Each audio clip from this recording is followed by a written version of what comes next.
On today's episode of Let's Talk FGO, we're going to talk to you about the upcoming HAKKENDEN event. And also, summer? Question mark? It's about the score of it. But there's also an interlude campaign, and many more details we will give you later. Hello, I am one of your hosts. I may have added an extra particle in there. I'm Omega. I possess the Orb of Knowledge. With you as well is Lucky. He possesses the Orb of Brotherhood.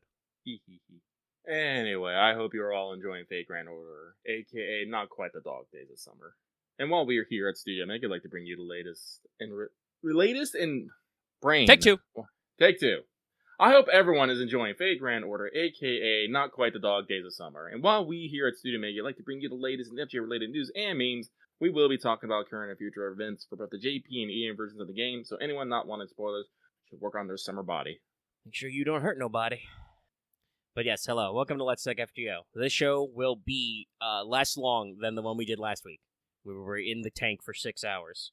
Also, hey, by the way, if you didn't catch that one live and couldn't watch it right away, because there was a copyright issue, not a strike, but a issue, that is fixed.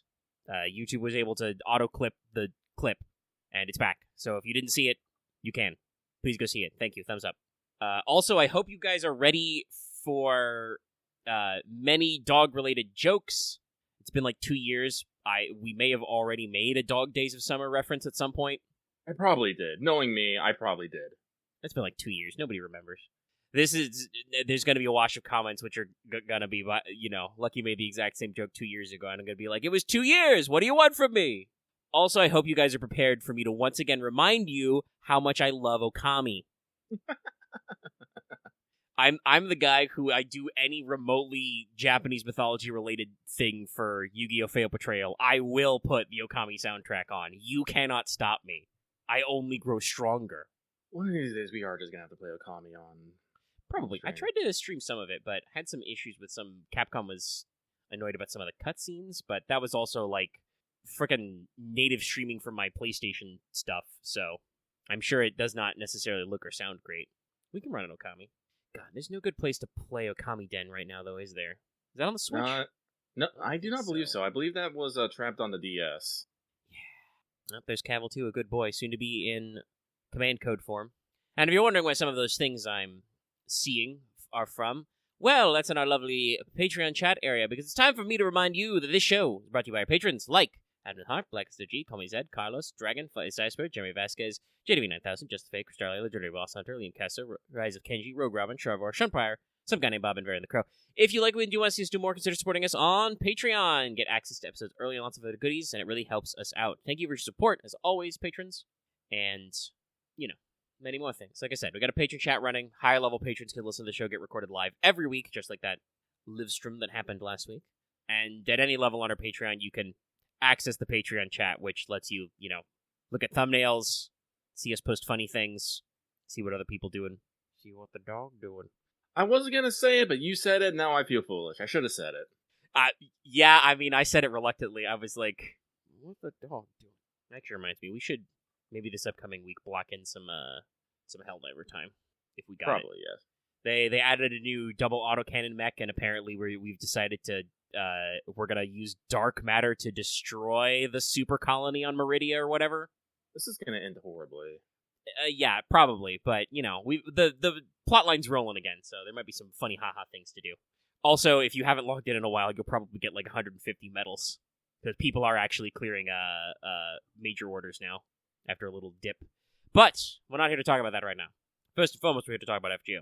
So, thank you to our patrons. We move on to our next regularly scheduled topic, which is we check in with everybody's favorite Kohai, Mash. Senpai, 起きてください. Because I must tell you to wake the fuck up, Senpai. It's already the second for pro tips. And this one, I must alert you. You have like this weekend to clear LB3 if you want to run HAKKENDEN. I'm keeping one in there because it became a pun instead of a typo. I just dropped the T, and then I was like, wait a minute. That's a thing. Expect much Wan in our coming weeks. But yes, I'll remind you again when I do the pregame later, but this does require LB3 cleared to play, and so it's going to start on, like, Sunday night, Monday morning kind of shit, so keep your eyes peeled. I think it's actually technically, like, Monday night? Let me see. When's the 3rd? Yeah, the 3rd is Monday. So the stream will be, spoilers for future news updates, the stream will be Monday the 3rd, so it's going to launch that evening. So keep your eyes peeled. No real records or evils this week. We cleared a main story chapter, so we're all caught up on that, and been, catching up on the Grail front. Not much else going on. Nah. Just big chillin'. Which means that we can run on into Did You Finish Your Master Missions? To finish your Master Missions this week, you need to defeat 15 each of Earth and Human attribute enemies, obtain 2 skill gems or statues, and then 4 skill gems or statues. Okay, drop the sneeze there. Then complete 5 and 10 quests. The sneeze will probably come back as I talk more. All of these do have the special stipulation, though, that they do not count Grail Front. So you have to actually do separate quests. The exact opposite of do the event. But there are some recollection quests, and there's some runaround for some other stuff for you to do. So let's move on to the skelograms. Sorry, I don't know why, but I'm not sure what's got me in this mood, but I always feel like now when I want to transition to skelograms, I want to channel 3Dog and be like, time for some news. I mean, you can do it. I mean, I said it, so, I acknowledged it, but I don't know why I'm suddenly gripped with this weird retro vibe. I mean, is it because you keep putting Fallout soundtracks in areas? I do like Fallout, but not particularly directly just now. Ugh. But we're vibing. All right, first, NA, Road to 7, Lost Boat number 3. Started the 28th, going until the 3rd, so, just before the new event starts.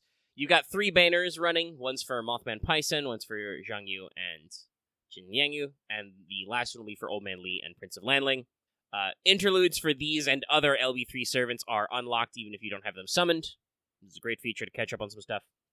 You've also got half AP free quests in LB3, and half AP interludes and rank ups for the LB3 crew. So not only do you have their interludes access, but they're also half AP. Additionally, for LB3 servants during this time period, you're looking at plus 30% bond up, double suck chance, double FP, and all the rage. Plus, you can access them in certain support for the free quests and stuff. Landling's costume is going to be added to dressmaking. If you've already cleared LB3, it will be free. You don't need to buy with rare prisms and such.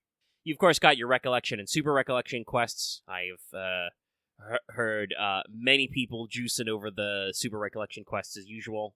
They are quite wibbly, quite bibbly. Big danger. Big danger. But you can get teapots that way. And the normal versions give you summon tickets. Additionally, we've also got some, little login check-ins and some limited time master missions. Pick you up some leyline stones that are good until the 30th. Get you some Saint Quartz. Get you some more teapots and some EXPs. Just the usual stuff with Road to 7s. Catch up on a few things. I mean, I won't say no to some more teapots. They're fun. Now we're going to pop over to JP for a little bit. Because they actually have a few things coming in as we're kind of like entering the 3rd block, I guess. The 3rd week of the summer rerun before we go to Lilum Harlot. So first of all, Advanced Quests Part 18 dropped to the 29th, just a couple of days ago. Got some new quests, got some login stuff for some Saint Quartz. Your new CEs are going to be for Beast Grease, Spinal Fluid, and this will drop the 5th Hero Proof CE. Some of you will be glad to hear that, I'm sure. And also the more interesting thing firing off today is Interlude Campaign 19, which is just 2 new interludes and a new banner for Constantine and Don Quixote. Yes. Both of these are buff interludes as well, so, comments I've made in recent weeks about them maybe needing a little bit of an edge, here we is. So, Constantine's buff is pretty good, so how's the best way to phrase the effects? His Buster increase is now everybody. Before it was just him. It also spread his invul, which was 1 attack, 3 turns, from himself to the whole party, and added that special little stackable quality. So now he gives you the special invul. You always get the invul to proc because it goes with it's used up first, and also added a second overcharge effect because he already had an overcharge effect to give your whole party 100% to 200% defense for 1 turn, but now it increases everybody else in the party's NP damage for 3 turns based on overcharge, starting at 20%. Overall, pretty good stonks. Definitely the team-wide Buster performance and NP performance is probably pretty good. Lets him play the role of a supporter a lot better than just tanking. And also, the, team-wide invul is pretty fun, especially since it is stackable. I don't know if we have any other stackable invuls. I know we have stackable guts, and that was a huge revolution when that, mechanic was put in, but I don't think we've got, stackable invuls before, other than, obviously, enforcement defense counts differently. Mm-hmm. Chad, I'm sure, will let me know if I'm wrong. But yeah, should be a very solid buff, which is probably needed. We did talk about a couple weeks ago about how there were, videos talking about him that were, asking, is Constantine the worst SSR in the game right now?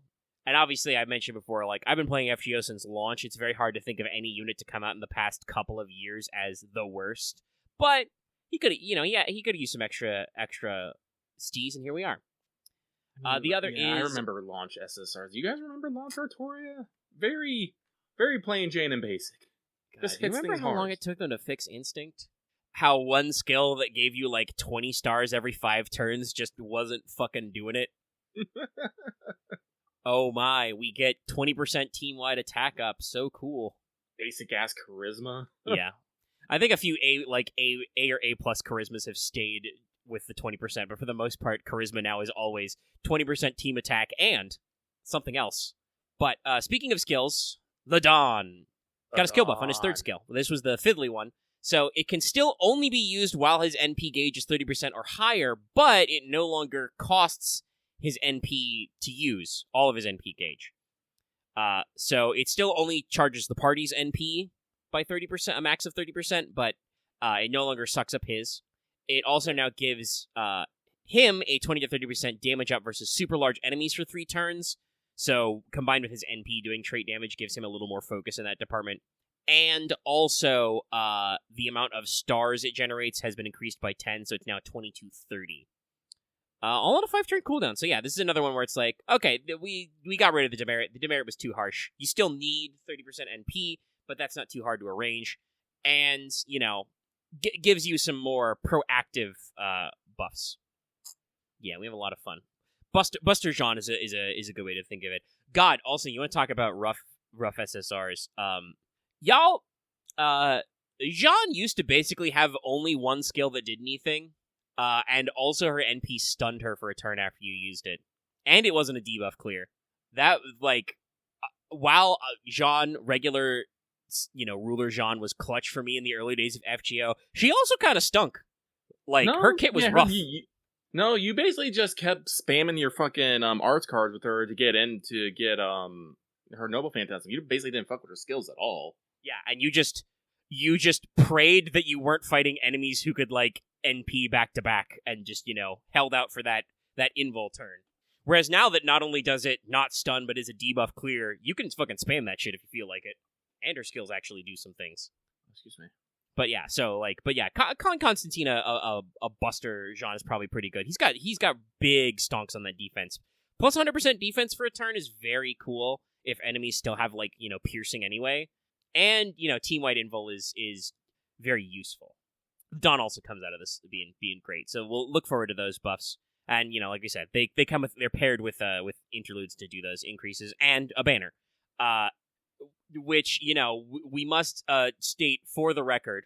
One, Lucky wished to manifest this banner into reality. Thinking about more interlude campaigns, more Dawn rolls. And also, I do want to tell you that I did call it. I was out here being well, Constantine hasn't had a banner for a while. The Dawn hasn't had a banner for a little bit. This means that I assume that in the next couple of months we're going to see a banner. I mean, we have been talking about how Lasengo has been somehow lining up JP and NA content, and in JP they get their Trom interlude banner right at the tail end of our Trom campaign. Yeah, hell, you need to you might need to clear Trom for both, but I know for sure I looked at it earlier. Constantine needs Trom cleared in Bond 5 to do his new interlude, so I presume it's related to that business. So yeah, no, we want to get in there. Interesting. Sorry, I just double-checked what our news desk says. So to do Don Quixote's interlude, you just have to clear Fuyuki, though he does have to be Bond 5. But yeah, Constantine is explicitly requires Trom cleared. So yeah, no, we're cooking. We're zipping. All right. And also, the thing we alluded to earlier with some danger zone stuff is JP has also launched what we're calling the Summer or Swimsuit Participation event or campaign, starting the 31st as well, going until the 30th of June. Basically, what this is they are letting you know the intent is that the next summer event, whenever that is, will require you to be able to access Ordeal Call, aka you must have cleared LB7 to do it. And in order to speed you along on this, they are running half AP all the way through LB7. As usual, I believe EORs are excluded, but, Part 1 and Part 2 up through 7 are 1/4 AP, and they've got some limited time master missions for up to 5 SQ. So this obviously is a very interesting spot to be in. We're obviously quite a ways away still from the anniversary in JP, but since we're probably not going to get another story slotted in, because we just did the second Ordeal Call, a couple months ago now. Maybe even a month and a half, I'd have to double check. It's been a little bit, though, so, that's fairly recent. It's entirely possible that we will be firing the summer event off early as opposed to late. I mean, we did do the math, between the end of the rerun campaign and the beginning of Anniversary, there is, a solid enough gap for, one big event, and it's just, it could just be summer. They've been hyping it up, so I would not be surprised. We'll see, I guess. Keep your eyes peeled for any, panels or other physical events FGO will be at, and obviously any streams, because they do usually like to tease a couple of the summers ahead of time.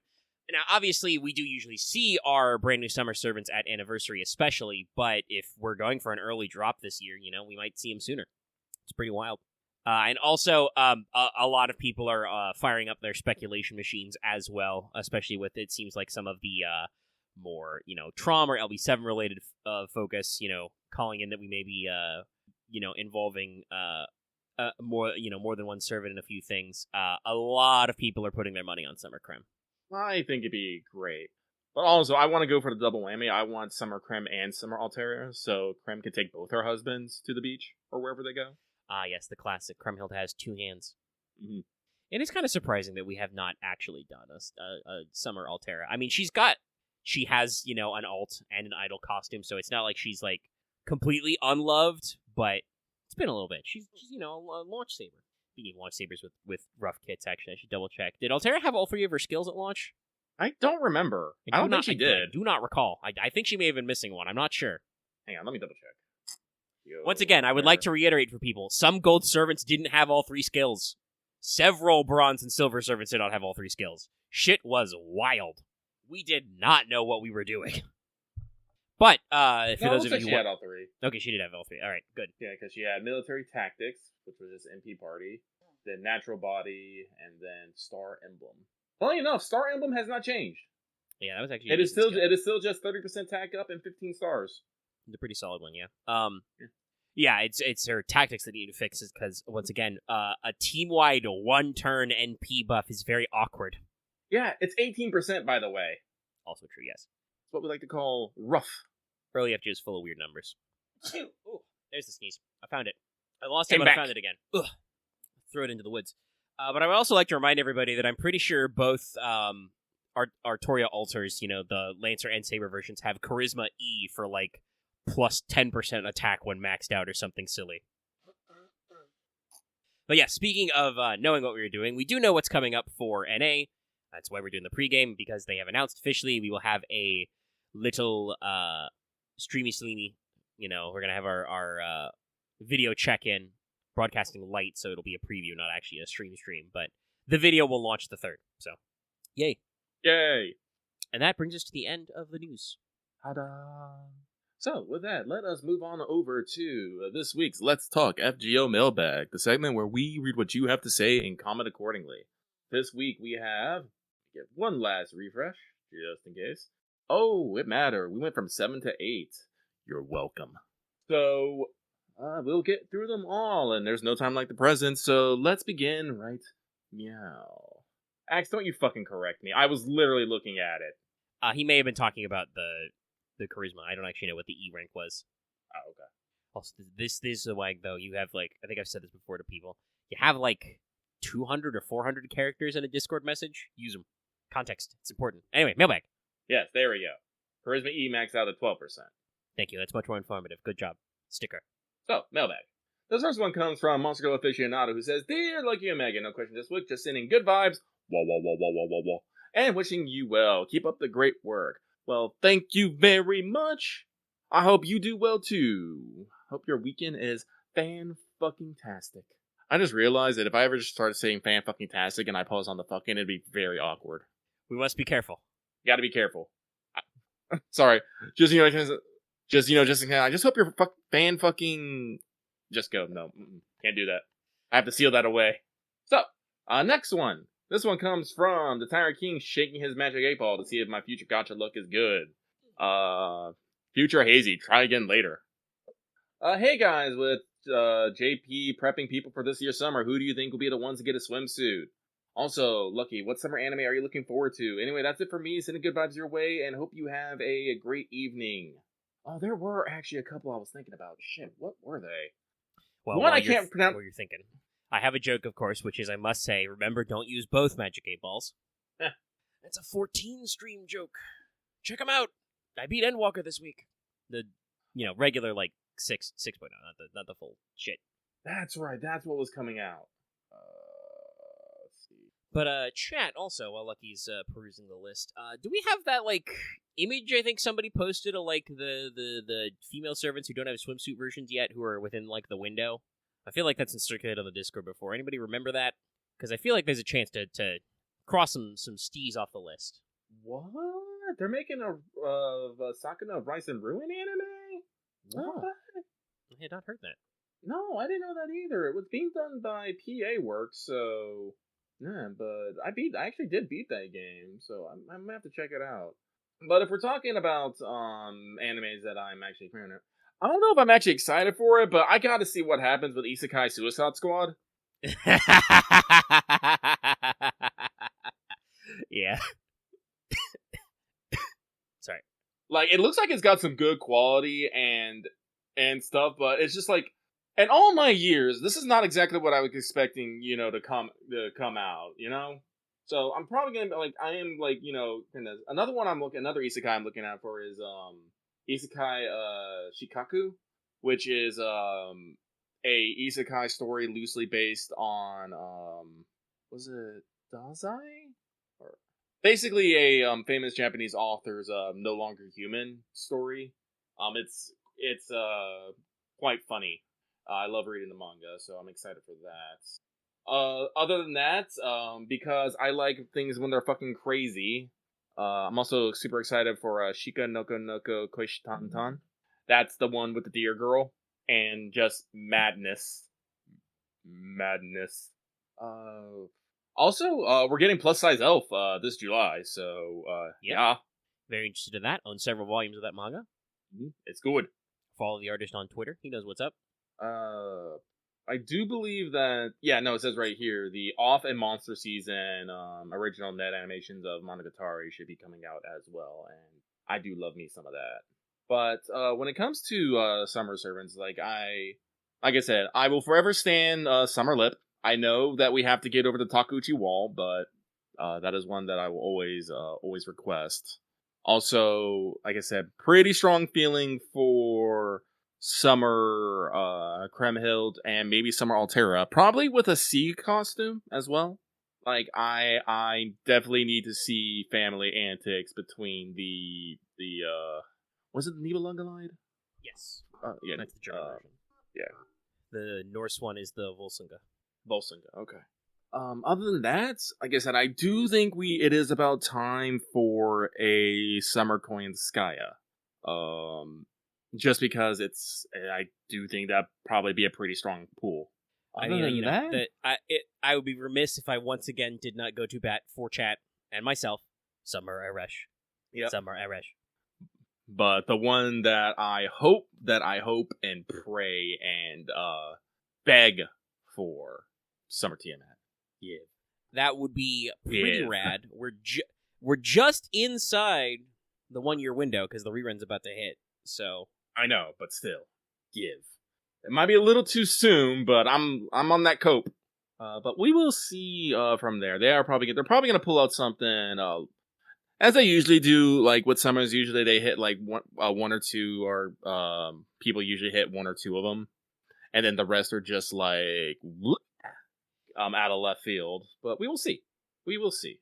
Yeah, what would you say? Like the way FGO spits out summers is usually like they have one or two obvious ones, like, yeah, no shit, this is the summer swimsuit of the year. And then usually several of them are just like, oh no, we just like did a weird betting pool at the art circle, and we picked the 4 artists who gave us the most based designs, the most moisturized designs, and we're just going crazy. Also, Rada left us right to left as a sketch, just on the floor. We don't know how it got here, but we're going forward with it. No, I mean that's how it was with like last summer. Everyone was screaming for Knights of the Round, and we freaking got him. But while we do appreciate her, no one was expecting Summer Suzuka. People were just like, oh. No, Summer Suzuka and Chloe was just like, huh? What? Okay, we had 2 slots free, but like, what? Huh? And of course, the welfare being knock also is just like, I mean, I'm happy, but I was really not expecting this to come around in summer. But yeah, so should be very interesting to see what we're cooking. Yeah. I suppose at some point we should put in a pin for like a hypothetical summer Miyu, just because now Ilya and Chloe have summers. I don't know what Miyu would do on her summer vacation, but it seems like we've got lines and themes. Maybe she can team up with Estrella. Summer Miyu and Summer Estrella would probably be a pretty strong combo. That'd be fun. But that's it for that. So let us move somewhat swiftly on. Scrolling has borked. Oh yeah, this is a little chunky. It's like a mini book review. It's a mini book review, but like I said, we've loosened up the things on here, so I will read this. But next one comes from Kilian King, who says, lately I've been listening to a book series known as The Natural Laws Apocalypse. There's a lot of book titles out there that just has something apocalypse. I've seen System Apocalypse, World Apocalypse. It seems to be a template for, starting your postmodern game lit or lit RPG system. Book series known as The Natural Laws Apocalypse, and in this series there's a detail that I feel lucky would get a good chuckle out of. So, I'm sorry, this word block just starts with no indentation and not even a capital T in the thus. I'm just like, block of text. The series about an alien entity deciding that the Earth is finished being governed over natural laws beta, and will be reverted to the natural laws in preparation for the universal integration. Basically converting the Earth into something like a survival RPG, safe house building, resource management, dungeon diving, the works, also equipped with levels, classes, HUDs, and tutorial screens. This is what we like to call gamelit. The protagonist, a college student, spends his first day with his group of friends not only surviving the new world, but also sending complaints to the system, the program responsible for monitoring Earth transitions, for its numerous grammar and syntax errors. Oh, I see what you're going with this, you cheeky get. This comes to the point that during the first night, the system contacts the protagonist in his sleep to bargain with him. The deal being that if the protagonist would allow the system to get knowledge out of his head, he would receive an exclusive but useful class. The next morning, the protagonist wakes up to see that the screen's having better grammar, and that he received the cheeky class of English major, with an increasingly petty description included. Yeah, don't bitch at the system or the system's gonna get you. Oh no, no. Yeah, I'm sorry. I'm sorry, you're talking about the grammar and syntax errors, and just a minute before I'm talking like no indentation, no capitalization. Ugh. Guys, formatting of your UX is very important. Please spell check all your tooltips. Actually, I'm curious. Let me look at this. Natural Laws Apocalypse here. I have not heard of it before, so it might be newer. Well, honestly, it's probably in the. Oh my god, do you know the fucking romance? The cheap romance novel section. Oh yes, I am aware of romance novel culture. Yeah, no. Natural Laws Apocalypse is basically in the fucking isekai gamelit section of that. Like, there's they're not I'm not gonna say they're garbage because there is actually a lot of good ones. You just gotta find your mileage. It may vary, but there is a lot of them fucking put out. Like a lot of them. It's a. I mean, I don't know if it's necessarily a niche genre, but it's a genre reader thing. Much like romance novels, of which there are a fuck ton. It's like only certain readers will read romance novels, but when they read romance novels, they read a lot of them. Yeah. It's kind of funny, actually. It's not quite a one-to-one time period, because it's set in the Regency era, but I've been watching Bridgerton on Netflix as part of my preparing for Rain. Mm-hmm. And they are based off a book series, which is complete, but my understanding is that the book series is not super well-known or popular outside of exactly romance novel readers, you know? So it's the TV show on Netflix is infinitely more well-known. Axe, you could amend that to have you seen Dominic Noble and then stop, and the answer would probably still be no. I don't think I usually get... I've heard the name before, because I'm pretty sure you or some other people may have posted some links, but it doesn't really cross my YouTube radar. Oh, looks like this series has like 8 books, and it is fairly well reviewed. Over 4.5 stars on most things, with reviews over 2,000 to 4,000. It looks like over 8 books. Yeah, look for it. Yeah. So Look is I my don't niche know. adaptation observation guy. Also, I'm gonna be honest. I'm probably I am a sucker for the dramatique, and the romances in Bridgerton are dramatic, but also painfully obvious how they're gonna go. You watch it just to see when they're gonna fucking get off their ass and sort it out. I'm not really a romance novel reader. Fuck he is. I love being good at romance. Well, if you haven't read the Bridgerton novels, you might give them a crack. I think there's like 7 of the series. They're all out. I might. And like I said, they are Regency period, the early 1800s. Ooh, just pop my wrist. Pop both my wrists. I'm picky about romance content. If it's like too overwrought, I'm just like, oh man, this is just so fucking. This is too much for me. But like at the same time, when like I said, with something like Bridgerton, where I'm just very much like, okay, these two, these are the couple. I don't even know if this is a fucking will they, won't they. I'm just waiting for them to get over their social cues and will they. But there's plenty of great back and forth. No, Lucky, when Lucky was young, like, I was such a voracious reader that when I ran out of books of my own, I would just go, like, borrow, quote unquote, my mom's books, which were just, all trashy novels, and I would just read those. Probably might be part of the reason why I am a horny on main monster nowadays. I have, in my youth, I have seen many variations of Rod and Shaft and Thrust. The bodice rippers are very horny on main. I don't actually know how saucy the novels are. The TV show's on Netflix, so they'll show you some titty and some man ass. Man ass. Manana! Guys, go watch Power Thirst and Power Thirst 2, and please die. Yeah, we're fucking... we're so bad. like last week I was like, here, let me curse you with Dracula Flow. This week we're like, hey, remember Power Thirst? Power Thirst. What do you like, strawberry? What about rawberry? Godberry, king of the juice. Real lightning. Oh my goodness. We can't go down this hole. We can't. We're in mailbag. We got like 5 more. We gotta go. Anyway, yes, this is funny. I might check this out later. I might not. I don't fucking know. Lucky's trying to write his own goddamn, post-apocalyptic fucking game lit series. We're not going deeper. Yeah, we're not going deeper. I need to get square on my rain rating. I haven't written fiction in a long time. Anyway, next. So, Next moving week. on. Next one comes from Ready for the Dogs. Question. Recently I went on a trip and reread Gideon the Ninth, and it reminded me that both of you talking about it on What's Up, you got me interested in the Locked Tomb series. That's all I am curious. Have y'all ever read Nona the Ninth? I realized it was released a few years back, but I only remember you talking about Gideon and Harrow. I know we both have read Nona the Ninth, and we're waiting for Electo. Yeah, but... nobody's on Electo. I should double check if they've got any dates on that. The manuscript's been done for a while, but editing.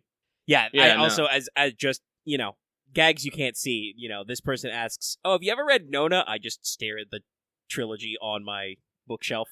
I probably should get a physical copy of the Locktoon series. It's pretty damn good. It's so nice. And the physical one comes with like the extra like appendices and dramatices, personases, and stuff. I like it. I want to see if I can get the Japanese cover though, because it's so anime. It's fucking, literal. Yeah, I so posted those anime. images. The Japanese covers are so intense. It's great. Though obviously, I think that I feel like the Japanese audience would fucking eat up the Locktoon because they probably do. Of, it's pun humor and lesbians and also sword fights. It's skeletons. It's lesbian necromancers in space, y'all. Come on, it's true. So wild. Yeah, but no, we've both read Nona. I don't think we went as in-depth with a review of Nona as we did of the first two books. Nona's a weird read, and I think that's kind of the reason. Yeah, we talked about this, but Tamsin Muir was very, open with the fact that Nona started as, the little, act, prologue or act one chunk that would lead into Electo, and then she had so much fun writing for Nona that it just got too big and turned into a second novel. And obviously the publisher was like, fuck yeah, we'll take we'll turn 3 novels into 4 novels. But it very much reads like the opening chapter to something, and we don't have that back end yet, so we didn't have as much to talk about. I'm sure it came up in WhatsApp, but like I said, we didn't go as deep. Also, funnily enough, I just posted in Patreon chat. This is a tweet that I've seen circulating today that's oddly relevant. But yeah, so. Man, I feel like I want to buy that and put that on my neighbor's porch. My neighbor across the street is a lesbian, and she's a veteran, and she is fucking feisty. I bet. Like, goddamn. I bet she would attack somebody if they crossed her. Also, I have seen this Beware of Attack lesbian quote tweeted with a picture of Gaia from 14 wielding her hammer. Yeah. Solid joke. We take those. Mm-hmm. Oh, let's see here. But let's keep going on. The second one comes from Soul of the Lightmore Discord, who says, Dear Lucky in the Ganesha Game Grotto, and Omega BBBB, the BB Bullying Book Down. Thank you for the alliteration. This makes my day. A question in last week's Let's Talk brought up a question for me. Is there a mechanic in FGO you do not engage in? For example, I have never needed to pay attention to QP because I, for some odd reason, am always smashing my face into the cap, so I never interact with QP farming related mechanics. No point for saying using co-removers, because as I think Lasagna has given up on those. Keep on being great, and both of you have a great week and good vibes. Wah, wah, wah, wah, wah, wah, wah. Oh, if we're talking about mechanics, I don't... The time this came up, I mentioned I have never used a Beast Paw. I just quietly collect them. I mean, I use Beast Paws. My Talamo actually has full Beast Paws. All of her command codes have been enhanced. I mean, all her command codes have been enhanced. Yeah, I probably have enough that I could, but I don't know. It felt like such a small amount that I'm just like, do I want to bother clicking all the buttons? A lot of little things add up to big things. It is true. Yeah, I should click in some buttons. God, where would I assign them? Probably Musashi, just because she's like one of my best general units. Oh, let's see here. I am trying to think. What is something I'm just like, nah. Like, also, I'm gonna be real. The fact that you don't engage in QP farming is probably because you're doing so many goddamn Lados and other farms that you don't actually run into the problem of that. So I don't actually think that's you not engaging with it. That's just you not noticing you're engaging with it. Yeah, nice. I was gonna say, nice humble brag on the QP cap, by the way. That probably is more than necessary lotto farming, which is a good alternative to normal QP runs. I have run the fuck out of QP before though, so I have farmed a door in my time. I think right now, the same thing I probably do not engage in at all the most is actually the daily class quests. Because usually we get an influx of enough gems or pieces and mounts that I never feel like the need to go into the class daily. That's true. I have been there, but it's been a while since I actually fired up a class daily. It's like, because occasionally I'll still go QP farm, occasionally I'll still go Ember farm. I do engage in challenge quests on occasionally. Like, I'm pretty good on events, I do story. I try to maintain my CEs. I do my command codes. I do the faux pas prints things. You know, I like looking at voice lines. Yeah, no, everyone's talking now about that they don't do dailies anymore. They do blipples, as they're calling them. Yeah. And like I can definitely understand it. That's what I've been doing for the past few days. Fun fact, everyone, I have not actually finished the Railfront event. I'll probably take care of it after we get done recording. But no, I've been making sure to log in and at least transfer all my AP to Blue Apples. Yeah. But no, I can't say I particularly go hard on any one thing. But I generally make sure I am keeping up on things. Like even all y'all should know, like I am horrible at doing my rank ups and interludes, but even so, I'm still usually knocking out like 1 or 2 a week. Yeah, people talking about how they do embers and stuff. It's like, bully for you and you lotto farming freaks. No, I still have to do embers. And like, I don't like to... Sorry. I would scratch my nose and slap my pop filter. Because of my close proximity of my mouth to pop filter region. But, like, I don't like to kick my own ass to, like, absolutely pre-prep every little possible thing I could need, run enough lottos to hit the QP cap. If I were to run out of QP, I would do QP farming. I still have plenty of, like, gold apples, I'm in the 3-digit zone. More than 500. So, like, because I don't usually chew them all through to run lottos over and over again. So, like, I don't know. It feels much more, gripping's probably the wrong word, but I feel like my brain is much more activated to be like, oh, I'm out of QP. Let me run QP farming a bunch of times while I'm doing other stuff than me to go, well, if I, consume 100 gold apples and run the lotto box 99 times, I won't need QP for approximately 6 months. Like, I don't know. That just, I understand. Some of you do think like that. You do like to do it. You play your FGO while doing certain other things, and that's how you like to frame it. I don't know. I just feel more comfortable about, like, going in there when I need. I do not usually need to go into dailies for mats. Like, I think I would go to, like, free quests before I would go to, hunting dailies to try and get mats or even skill gems. I do occasionally. I haven't for a while, because I haven't rolled that many new servants in a while. But I have not needed, EXPs in a little bit, but I will go. If I get a brand new servant and I do not have some EXPs banked, or God forbid I don't have enough EXPs banked. Those, when you're getting gold servants, those last 10 levels are a fucking pain in the ass. I'll go in the Ember Mines. I'll crunch them. I don't mind doing it. I don't know. Like it just feels engaging to be like, yeah, all right, new servant, let's go. Let's get EXP. Like right now, I'm currently working on stockpiling 5-star embers for a Buki Doji and whatever other summers I may get around the time, because I do like want more. So yeah, like I have been like saving those away and squirreling those away, but I still have like so many servants just unleveled. So I'm like, I just slowly work through it. Yeah, no, that's what I'm saying. Like I said, I think I talked about this. Like I'm a filthy casual when it comes to I'm usually on it when it comes to events and story, but when it comes to that grind set, I'm just like, nah, not my mindset. I mean, we've both been pretty open that that's much how we prefer to play a game like FGO. We don't want it to become like our job or our life. Yeah. Gamers, we play award-winning MMORPG Final Fantasy XIV.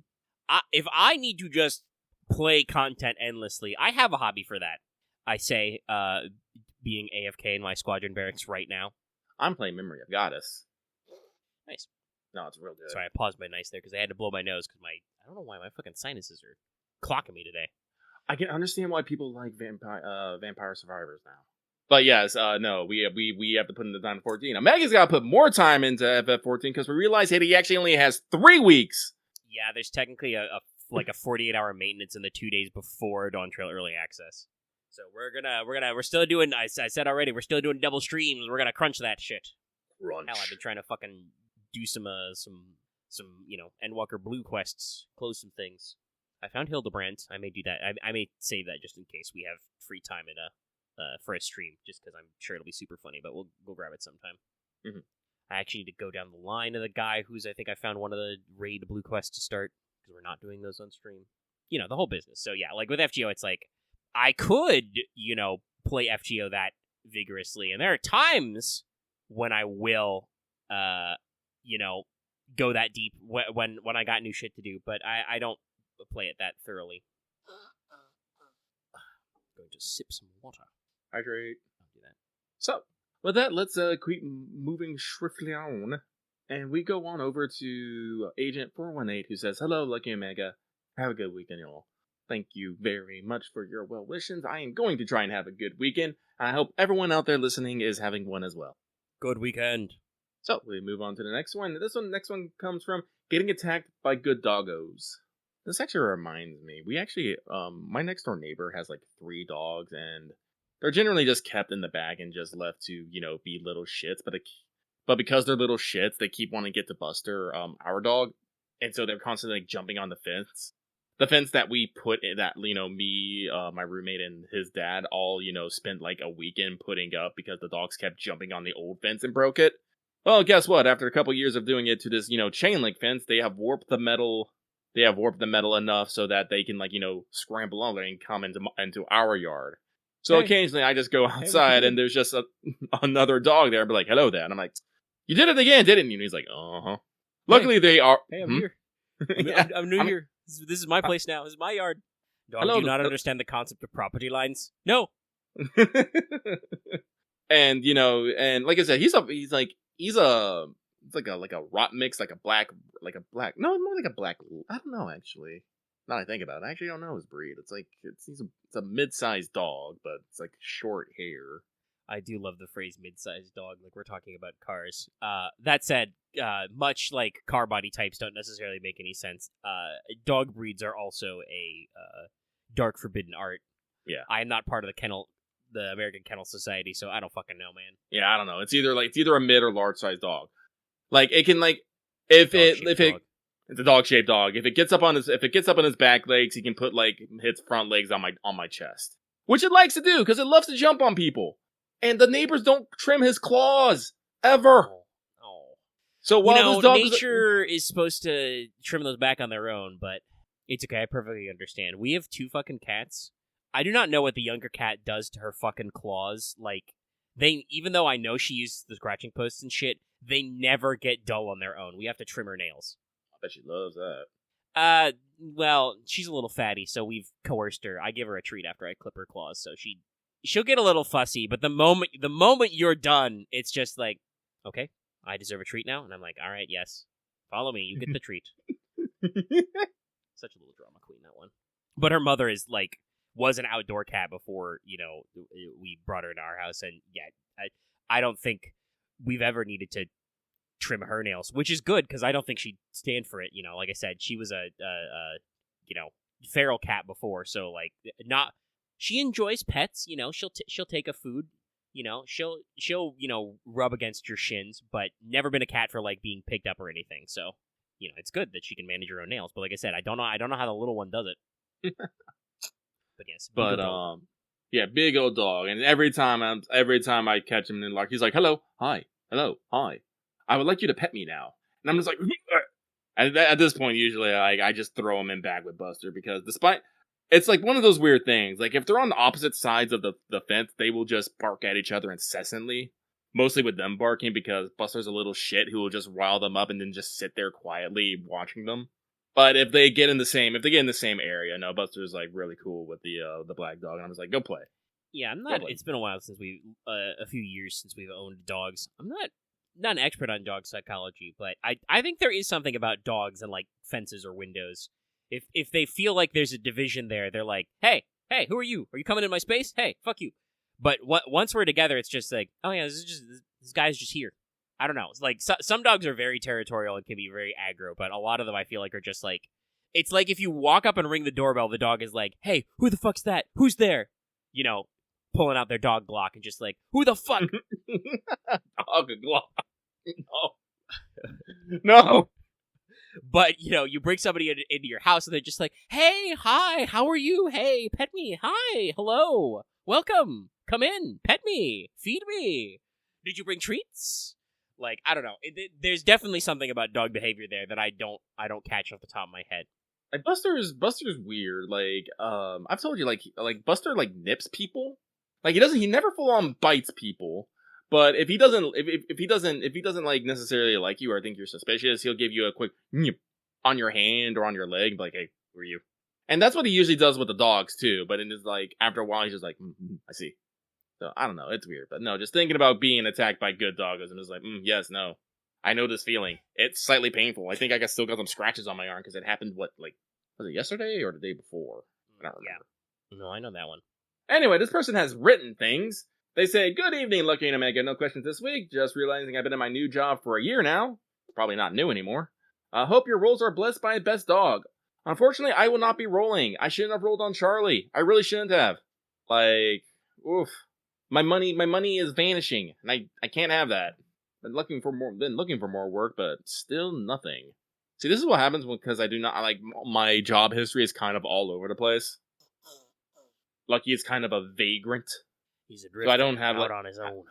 So I don't have a very specified skill set. I have a lot of entry and mid level kind of things. So most of the time when employers look at my resume, they're kind of just like, "Who this?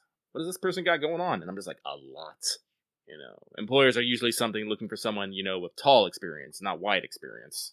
Yes, even though tall experience sucks ass. It really Hey, does. this is an entry level job. Do you have 4 years of experience? Huh? What? So let us move on. Oh, and this last one. This last one comes from Hawaiian Judge of the Dimension Breaking Perfect Draw. Just wish you guys a good day, and hopefully you learn the weaknesses of your inner demon so you can turn out so you can. Excuse me, I am mangling this. Just wish you guys a good day, and hopefully you learn the weaknesses of your inner demon so you can out-turn economy them to death. Okay, that does seem a little weird. That's a little specific. Out-turn economy them to death. It's not how I would use the phrase turn economy in a normal sentence. Oh, turn economy. Okay. Though part of that might be because YouTube decided to put the line break on turn economy. Yeah, no, out-turn economy. Okay, now that I know that turn economy is supposed to be kind of conjoined. Yes, it feels it's one phrase, and that makes a little bit more sense. But without context, I'm just like out-turn economy. Okay, interesting. Enjoying the references I put in here to see what I've been playing, and am just excited for. Yes, this person is excited for card games. Well, we're all excited for Rain. Though also, I think, unless Lucky somehow managed to secretly do it while we were doing this, I think we need to upload the third Benison Island. The finale. Yep. And I need to make the thumbnail. Luckily, I saved that transparent image. I can put something. Was the first Benison thumbnail. Island was the first Benison Island a 3-parter? I forgot. I think it was 4 parts. I'll double check. Okay, then it was the 7-part miniseries. Ooh, nice. We've been discussing the pacing of the Benison Island duology for a little bit, chat. I will actually upload that. 1, 2, 3, and 4 was the finale. Studio Omega 7-part exclusive miniseries.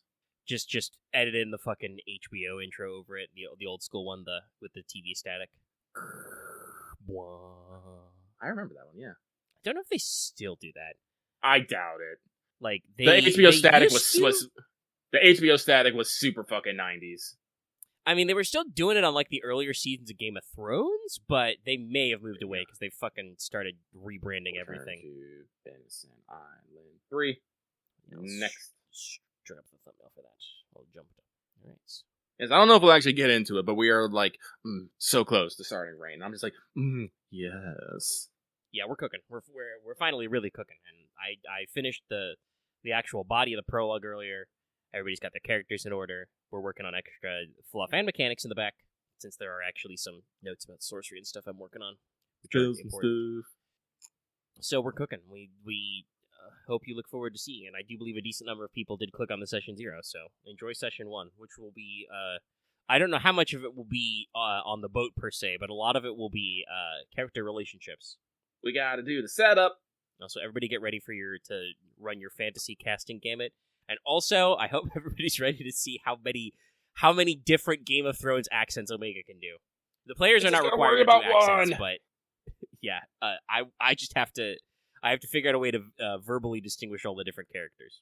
Anyway, I believe that is the end of our mailbag. I think so as well. We've crawled all the way through the end of the bag. We found the hole in it, and we had to go through the other side. Yarp. Okay, free talk. Yeah, we've been going for about an hour. It's free talk time. Free talk. The only item in the free talk, well, technically not the only, but, Fanservant Friday stuff is usually, I have separate notes to track all that. The item in the show notes for free talk today is just the Hakkenden pregame. By the way, Hakkenden does work as a short form. The full title is given as, let me see, somebody posted the link to the broadcast so I can double check what we're calling it in JP, or in EN, I should say. It looks like the logo is just pretty directly there. It's Nanmei Yumihari 8 Dog Chronicles, which is Hakkenden is a fairly direct translation of 8 Dog Chronicle, yeah. But in Japan, the shortest form of the title is usually the Hakkenden. Sometimes Satomi Hakkenden, and if you want to be full, the full title of the novel is actually Nanso Satomi Hakkenden.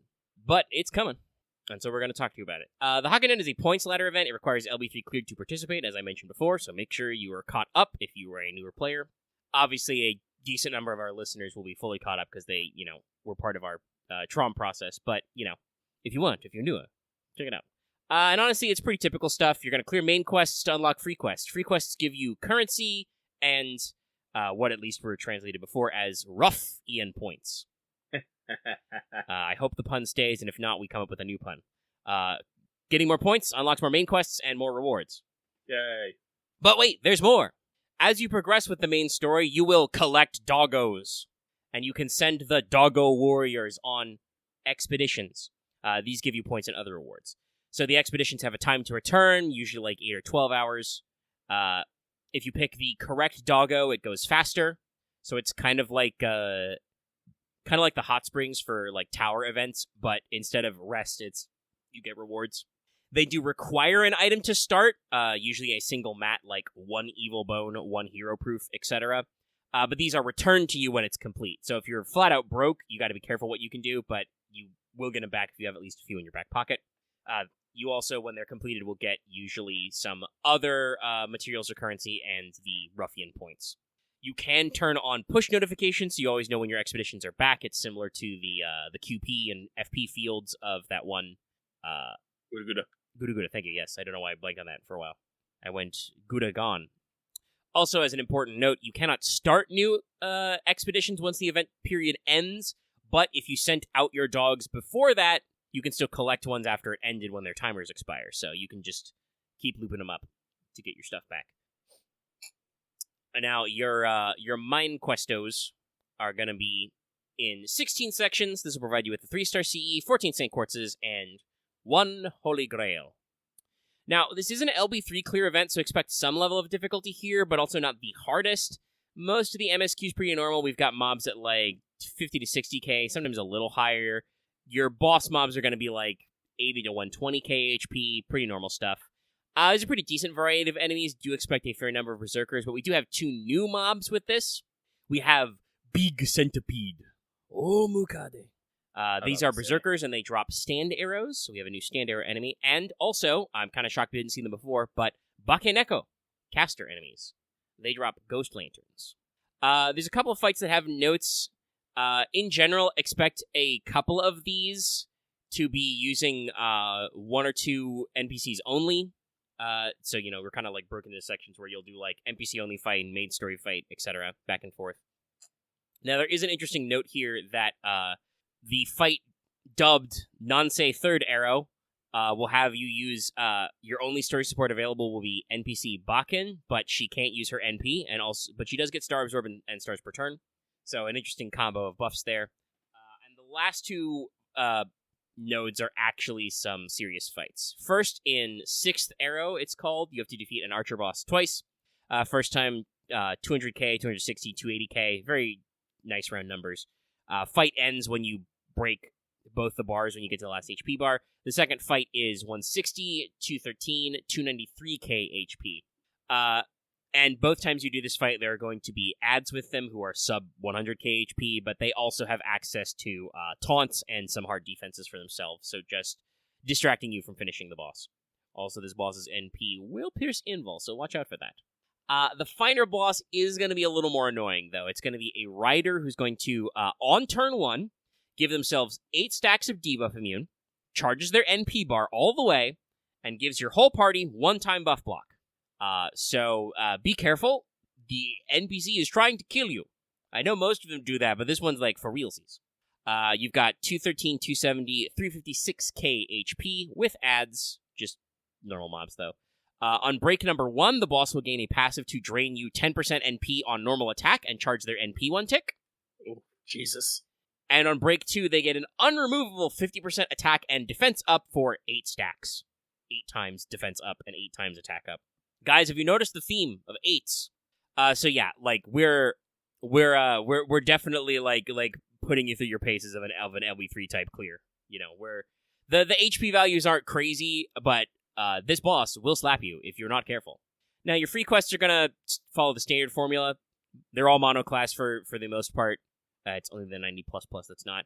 Your maximum for the lower levels is about 120k HP on the bosses who are going to be servants. All should be pretty straightforward. The 90++ node is going to be caster/berserker, and they're going to be 3-1-1. The first 1 wave is 160k. The second 1 wave is 180k. So if you can just like have enough K-scopes to have a wave clear and 2 single targets, you can probably do it. But you do have to adjust accordingly.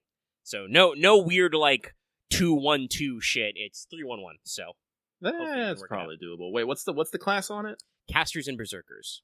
I believe. Let me double check if both of the bosses are berserkers. But it's an oddball one. So let's see. Free quest. Scroll to bottom. Check out my notes. Okay, so it's the 3 wave is casters. The first boss is a berserker with 164,598 HP exactly, and the final boss is a caster with 182,000 HP. Funnily enough, technically it is Scheherazade actually titled as Trembling and Shaking Owner, because it's a dog show. Get it? Your enemy mobs are top ranked dog in show ? Nondescript critic, and then Trembling and Shaking Owner is your last. So expect a few good humor. The one before that, your regular like 90 node is level 90 node is called dog training. It's got enforcer knights as demon coaches, and then the boss is Suna as I can train any dog. Hopefully some of these puns get carried over, but yeah. So 3-1-1, 1 berserker in there, mostly casters, should be able to get some stuff out there. Your event bonus is super simple. This is one of the funniest event bonuses we've seen in a while. Our new SSRs, Bakken and Tametomo, both get plus 100% damage and 50% bond. Pretty normal. Exactly, Bargast, Izo, Lobo, and Hokusai get 50% damage up, and every archer gets 30% damage up. Both those guys get like 30% bond up, and that's it. That's all there is. That is a little concerning, but make it work. The regular 90 level 90 node is also all sabers, so like it should be okay. It's a little awkward. I think they really want you to push for Bakken, but you know, like we said, you got Bargast on this list. That's pretty good. Yeah, I got a Bargast. You know, Hokusai's on this list, Lobo, Izo, all very good. But like I said, it's very funny to just be like, okay, so your bonus servants are the new servants, dogs, and also I think Hokusai because that would be roughly contiguous with the Hakkenden. And then, I don't know, archers. All of them. All the archers. So what do we get out of this? Good? I'm sorry, I'm just thinking, is it because of Tametomo? I think so. Like, a lot of the quests are names like, you know, first shot, second arrow type thing. So I feel like there's some kind of archery theme going on in the story that's not coming through on just, like, the high-level notes. We've got dogs and we've got archers. I don't 100% get it yet, but I'm sure it'll make sense eventually. Or it won't, because it's FGO. And we'll just be like, fuck it, archers, I guess. I don't know, man. So what do we get out of this? Well, your maximum point ladder is 3 million points, but you only need 500k to clear the event. The last quest is behind 500k points. Clearing your points will get you apples, QP, MP, gold foes, materials like hero proofs, lanterns, and gallstones. Yes, only 3 mats. There's quite a lot of them. This is also where you get all your command codes, where you get 4 summon tickets and 3 lores. Count them. Your lores, I believe, are at 1 million, 2 million, and 3 million points. So you do gotta flex your legs a little to get there, but actually clearing the event story should not be super hard, and you should have 3 weeks on this. You also got your shops. Your shop is going to contain 4 copies of the point CE, 5th copy nowhere to be found. Enjoy that for 3 weeks. Oh, son of a bitch. I know, they got a fucking 3 million point ladder, and they can't hide the... I did not see the CE listed on the wiki, so here we is. You got your usual bevy of foes and EXPs. You've got Saber Archer Rider statues. You've got 2 more lores. Love this extra level of lore attention. And you've also got materials such as spinal fluid, chains, bones, stand arrows, big bells, seeds, rings, pages, reactor cores, ashes. That's right, we literally just got ashes, and they're already in a shop. Thank you. Magatamas, grease, and mirrors. So no, should be a good haul in the shop as well.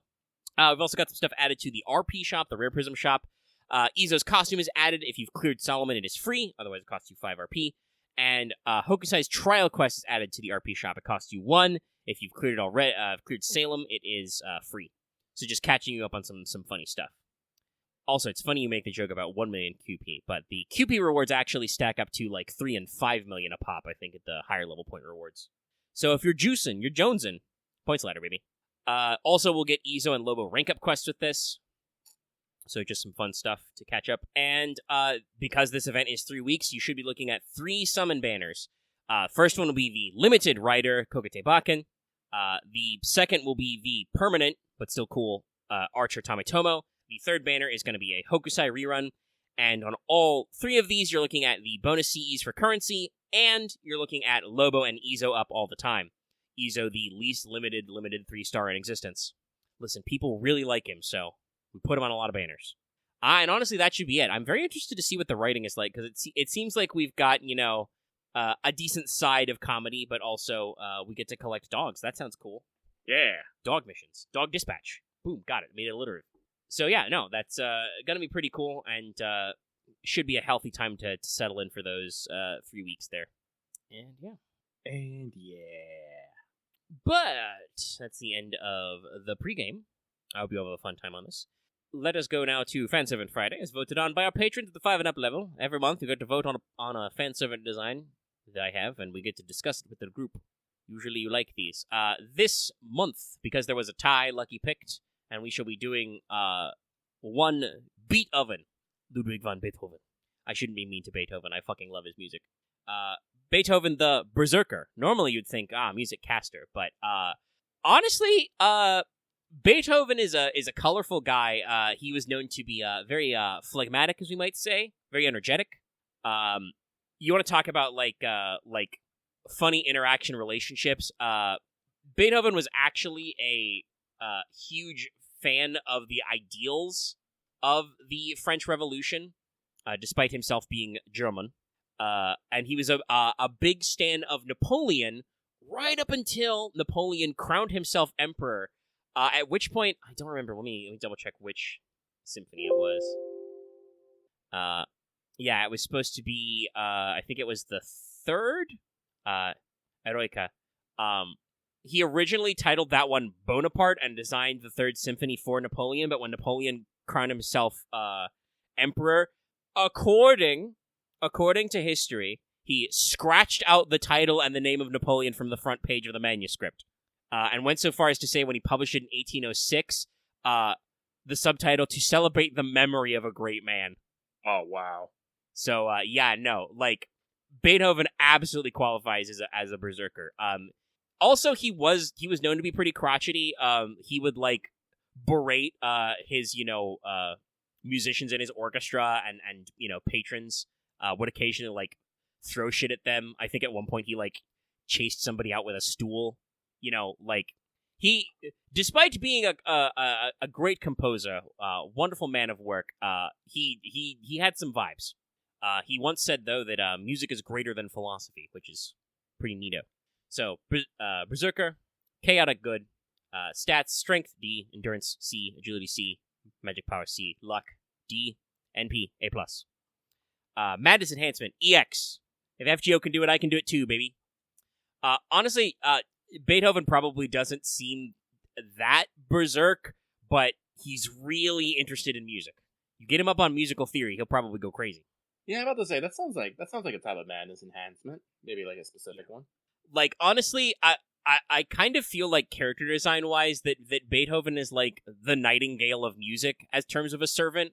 Like, the man is here to compose. He's going to talk to you about composing. He's got some thoughts, some ideas. You better be in time. No, the music is not quite right. I will kick your ass. Also, interestingly, this is a, well-known story about him. Later in his career, Beethoven actually suffered from deafness. He became deaf. And he is really strongly associated with the concept of the deaf composer. It's kind of like an archetype in art, I think, now because of Beethoven's real-life story. So now it is a ceiling skill. In a normal narrative circumstance, it interferes with his ability to build mutual understanding with, the master and others, but also it would make him immune to any attacks, based on sound. So probably, a skill with a demerit, like, maybe, lowers his NP gain or his star, generation, or maybe even lowers his star weight, even though Berserker's already have abysmal star weight. But in return would probably give him, like, a limited time debuff immunity and some other positive effects. The classic, demerit trade-off. And like I said, very iconic to him. Funnily enough, comparing with Napoleon, Light of Possibilities B, combining Innocent Monster and Pioneers of the Stars. Beethoven is an immensely admired composer. His works are popular and trend-setting. His behavior was known to be chaotic. But also there's a lot of weird stuff attributed to him. Some of you may be familiar with TV tropes. There's a TV trope called Beethoven was an alien spy. What? Which is called that way because what the trope represents is basically that a real-life historical figure was involved in, absolute, crazy nonsense, stuff, lots of mythical stuff. American presidents are often hit with this, Abraham Lincoln, Vampire Slayer, and stuff like that. Oh, yeah. There's a lot of other, weird associations, but let me see if I can actually, I don't know if they actually explain why they call out Beethoven, but in fiction, he is actually, name-checked a lot because he was responsible for a lot of weird stuff. Like, he might be involved in the Anime Manga Read or Die. There's a lot of New Age stuff associated with him. I think he's involved in, Time Squad. So, it's just one of those weird things where, yeah, no. So, as a skill, he would have Light of Possibilities because for some reason we just assume Beethoven got up to a lot of weird shit. And also, Protection of the Muses, False EX. So, this skill should represent the favor of the gods of music, gives one an instinctive understanding of sounds, musical performance, positive modifiers when using musical magecraft. The actual Protection of Muses, real, it means that you were actually, blessed by the power of music. Beethoven's just a hard worker, and he's gained this skill at this high level because of his own genius and dedication, and because he is a great composer equal to Mozart. I said it. Hell, I think Beethoven said it. He would have been like, probably. Mozart? I got that guy. And obviously this is the... I'm sorry, Mozart, more like less arts. Yeah. For Noble Phantasms, though, you'd have a couple to pick from, because I picked his two most famous symphonies, the ones you probably know. The first one, alphabetically, is the Ode to Joy, the music of human happiness, an EX rank anti-army Noble Phantasm. Hey, guess what? This is one of my favorite pieces of music, is the big hit in Ode to Joy. Yeah. So this sublimates, Beethoven's body of work. It's sampled from his ninth and final symphony, the Hymn of Joy, United Mankind in a Love for Music. When its true name is used, there's a chorus of human voices raised at maximum power. Its power is amplified by the joy of every human soul who's ever experienced it. The song heals the soul, removes curses, heals harm, denies ill fortune. Everybody who hears it is filled with peace and joy. It calms their spirits. It temporarily negates the effects of madness, enhancement, mental corruption, insanity, etc. Puts wild beasts to sleep. It's just great. While the ode is playing, only a servant of an extremely evil or chaotic disposition would continue to do battle, but eventually the song must come to an end. So, not quite as, crazy conceptually as a Nightingale Pledge, but definitely just, when you hear the Ode to Joy, you are filled with joy. Why would you fight anybody? It's the Ode to Joy. Come on, be cool.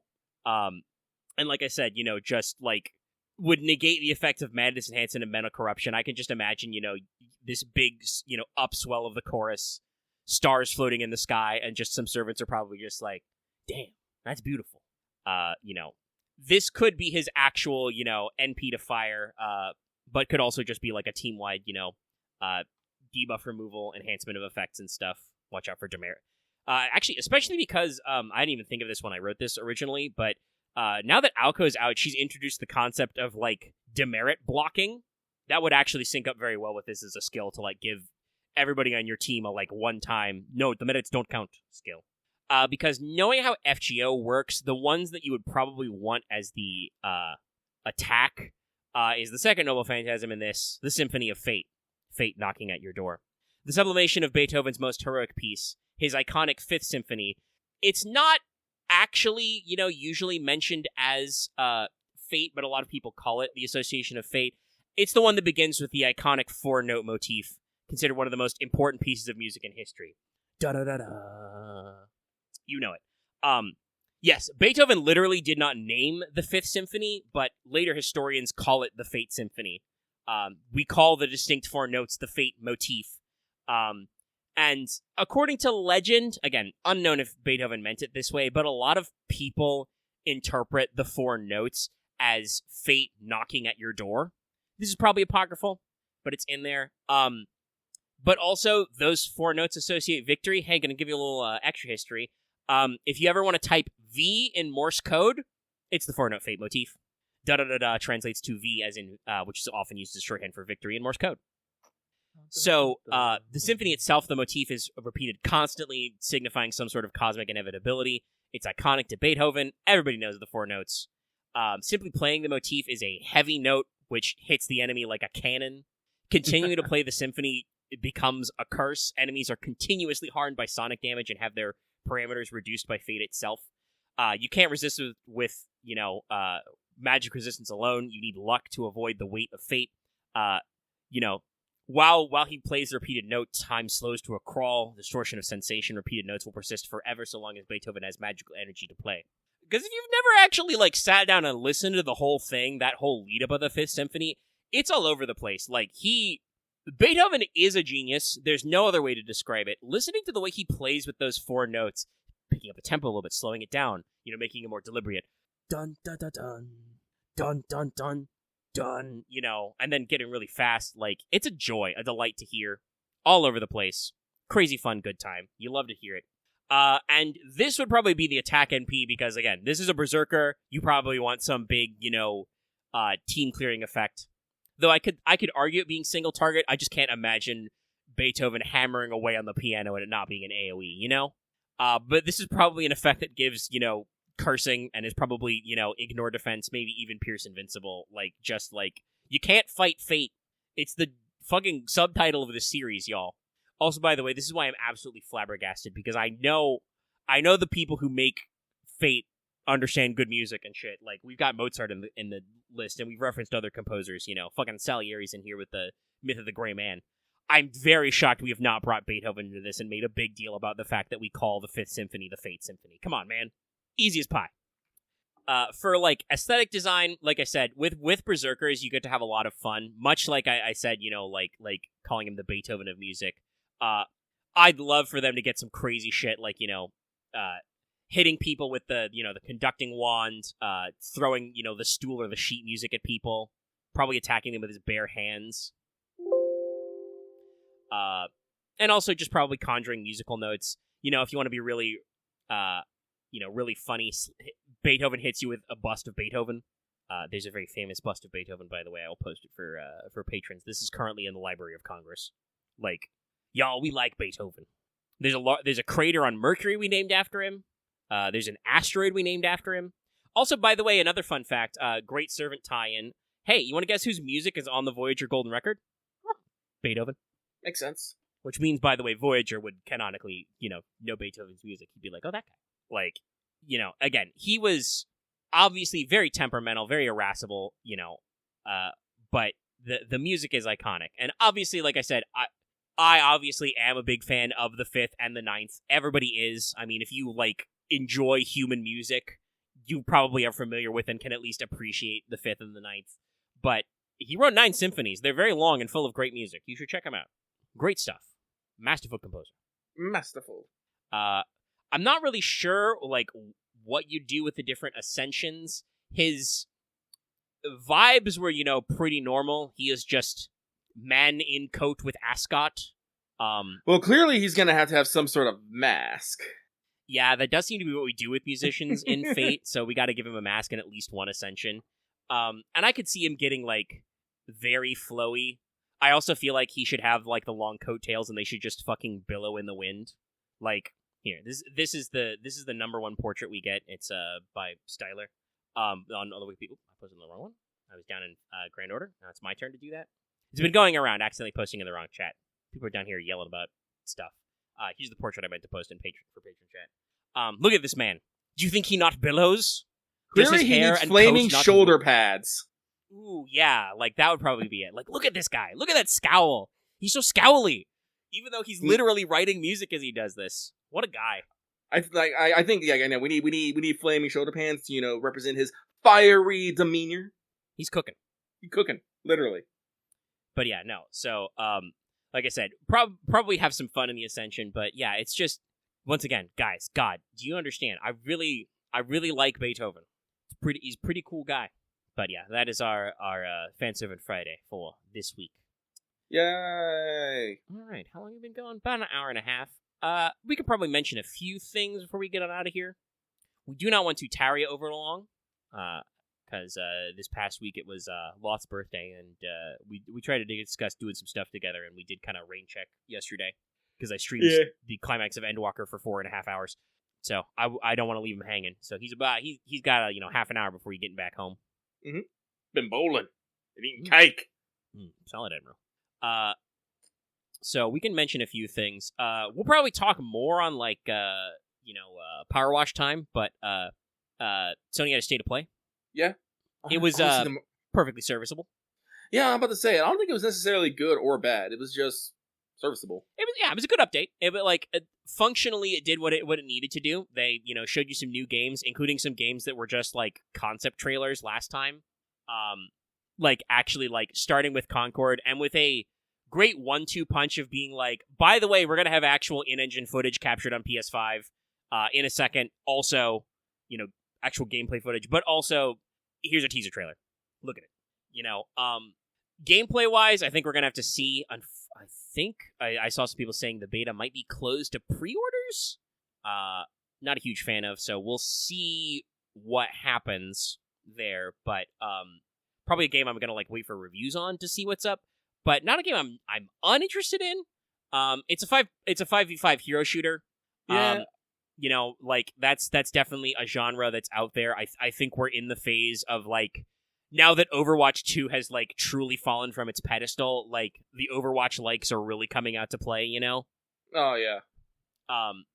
But I do think that this one actually seems like it has legs. They've done probably the number one thing they could do to actually compete with Overwatch, besides just having they used a lot of buzzwords in the presser conference, but if this is actually what they focused on in design, I think it's very admirable. They talked a lot about they wanted to have truly asymmetric game design, and every different character should play differently and have unique interactions with all the other characters. If they can pull that off, that's a good look.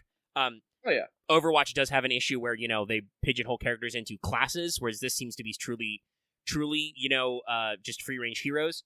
Also, I did like the sound of, they mentioned explicitly that environmental effects will often be persistent. Yeah.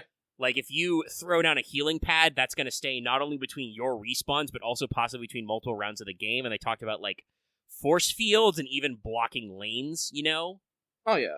So, No, it actually feels like you can actually maybe, turn the terrain to your advantage, Yeah, and different support abilities, they're going to shed, you'll have persistent traps that will last until triggered and stuff like that, which could also be kind of a way of closing a lane. So, I'll say this. I said this then, but I'll say this now.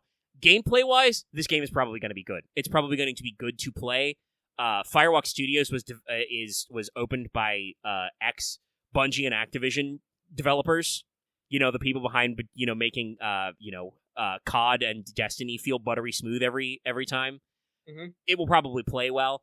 And I think the thing that's going to give them a big leg up is they said explicitly that, when you are between missions, you will get little vignette scenes and see, what your different crew members are doing. which is like really, I think, putting the screws to Overwatch to be like, hey, you guys are like struggling to put out, PvE, story-focused content with all these characters that people really like. We're baking that right in. And I have seen some people go like straight up like, oh, I'm gonna skip these every time, but I've seen other people see this is I'm the opposite. This is I want to play to see those cutscenes, and then it's the gameplay stuff that I'm not gonna be dialed in on. But yeah, no, I'm definitely the latter. It's like, tell me, because like I said, they did a very nice story trailer actually about a job, and it was to show off gameplay and stuff, and I was like, no, I like these vibes. This is a band of comedic misfits. Yeah, it truly is like,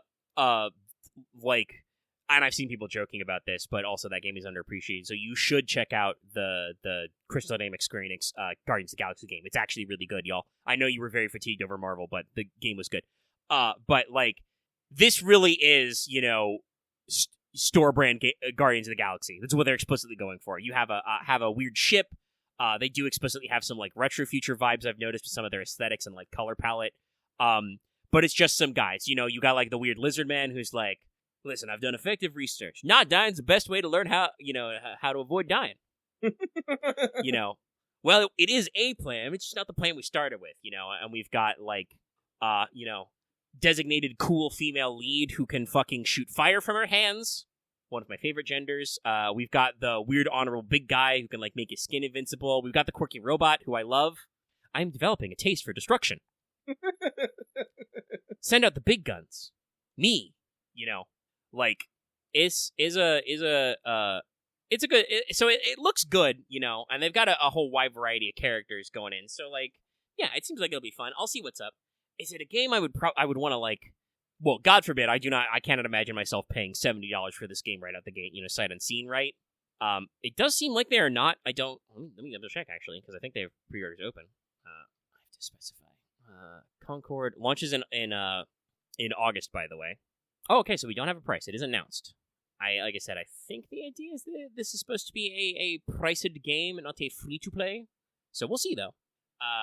But yeah, that was like actually like a decently strong lead. Let me pull it up to like, some people are like clowning on because Sony did say in a recent like interview that their business strategy is to like, they're still going to do their releases, like tentpole releases first on console and deal them out to PC in an effort to try and like draw PC gamers to consoles. I have seen some people clowning on Sony for this, and I do admit I feel like it's an overly ambitious business statement. Honestly, like, I'm gonna say this right out. I think I saw an article on this. Sony underestimates the patience of PC gamers.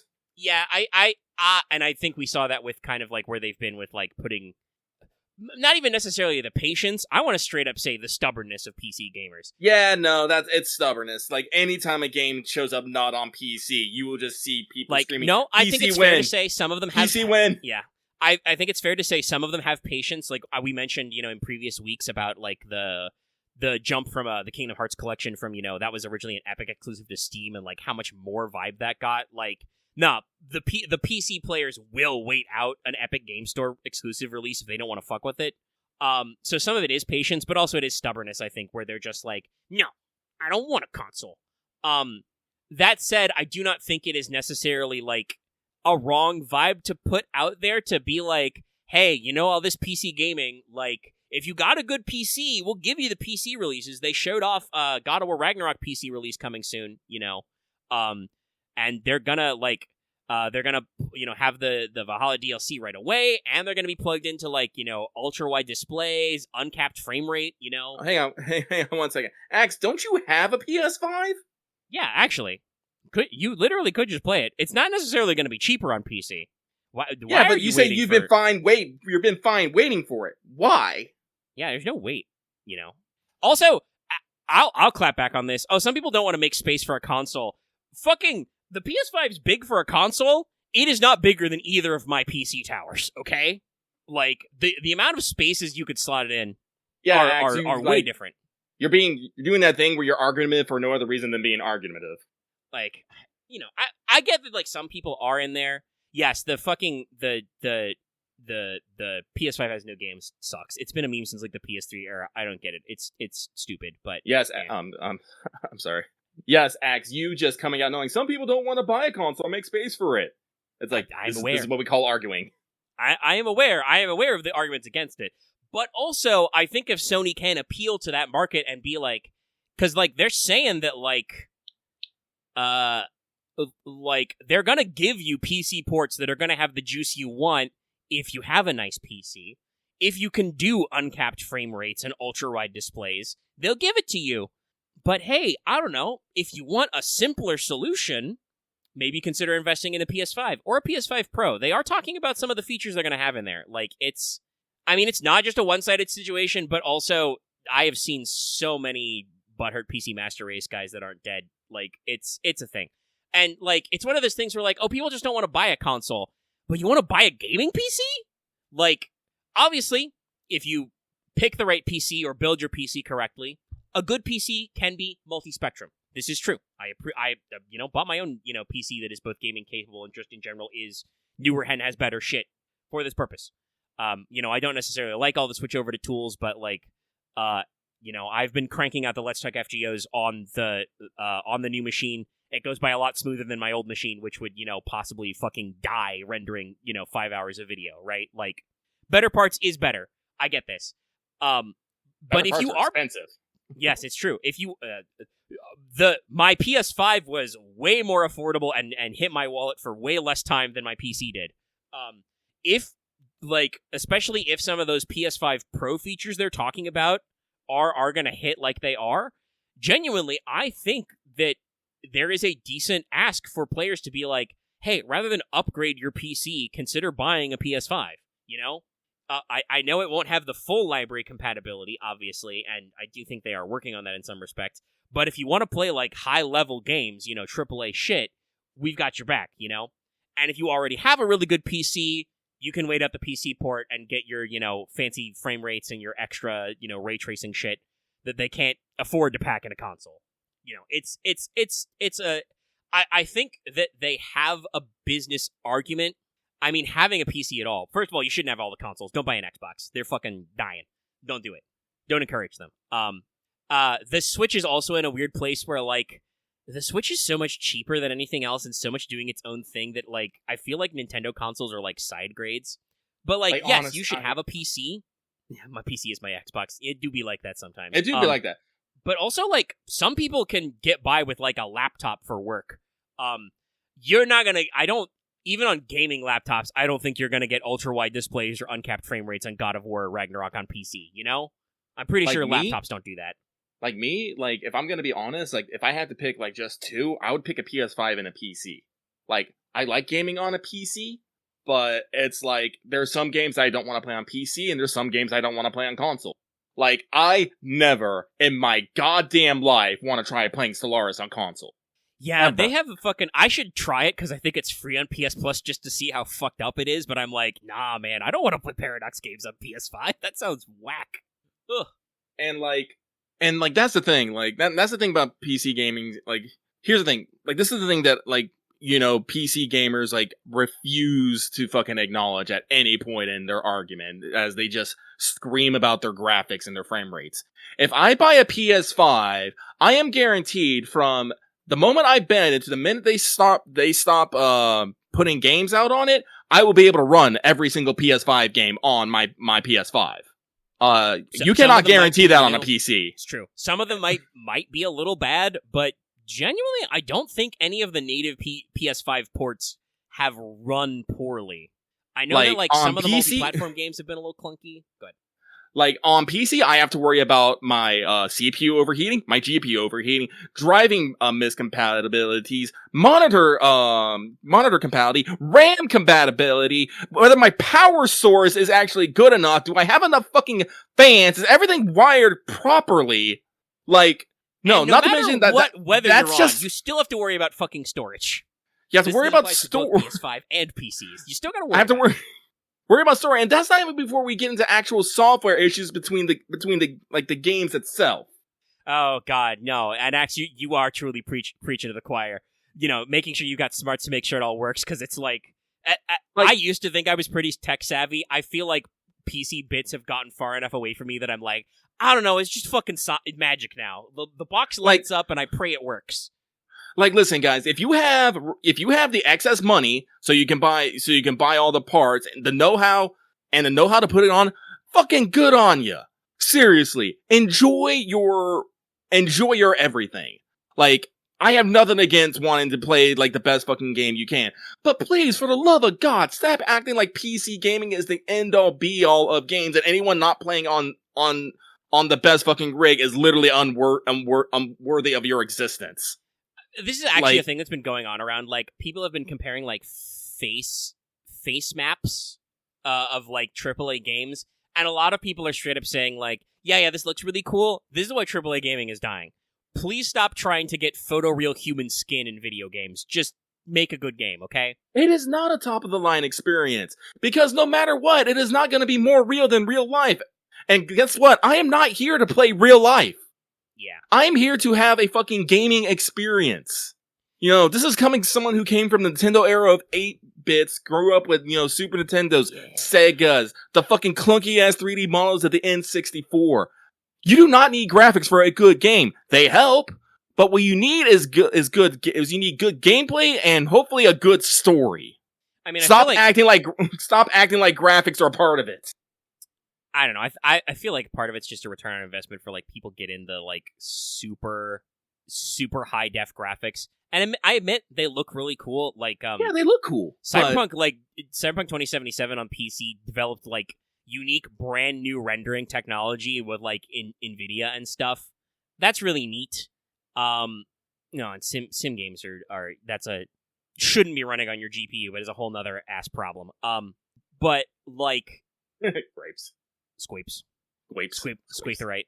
Squaterite. I think that was the one that they posted today was the Squapes plus Aetherite.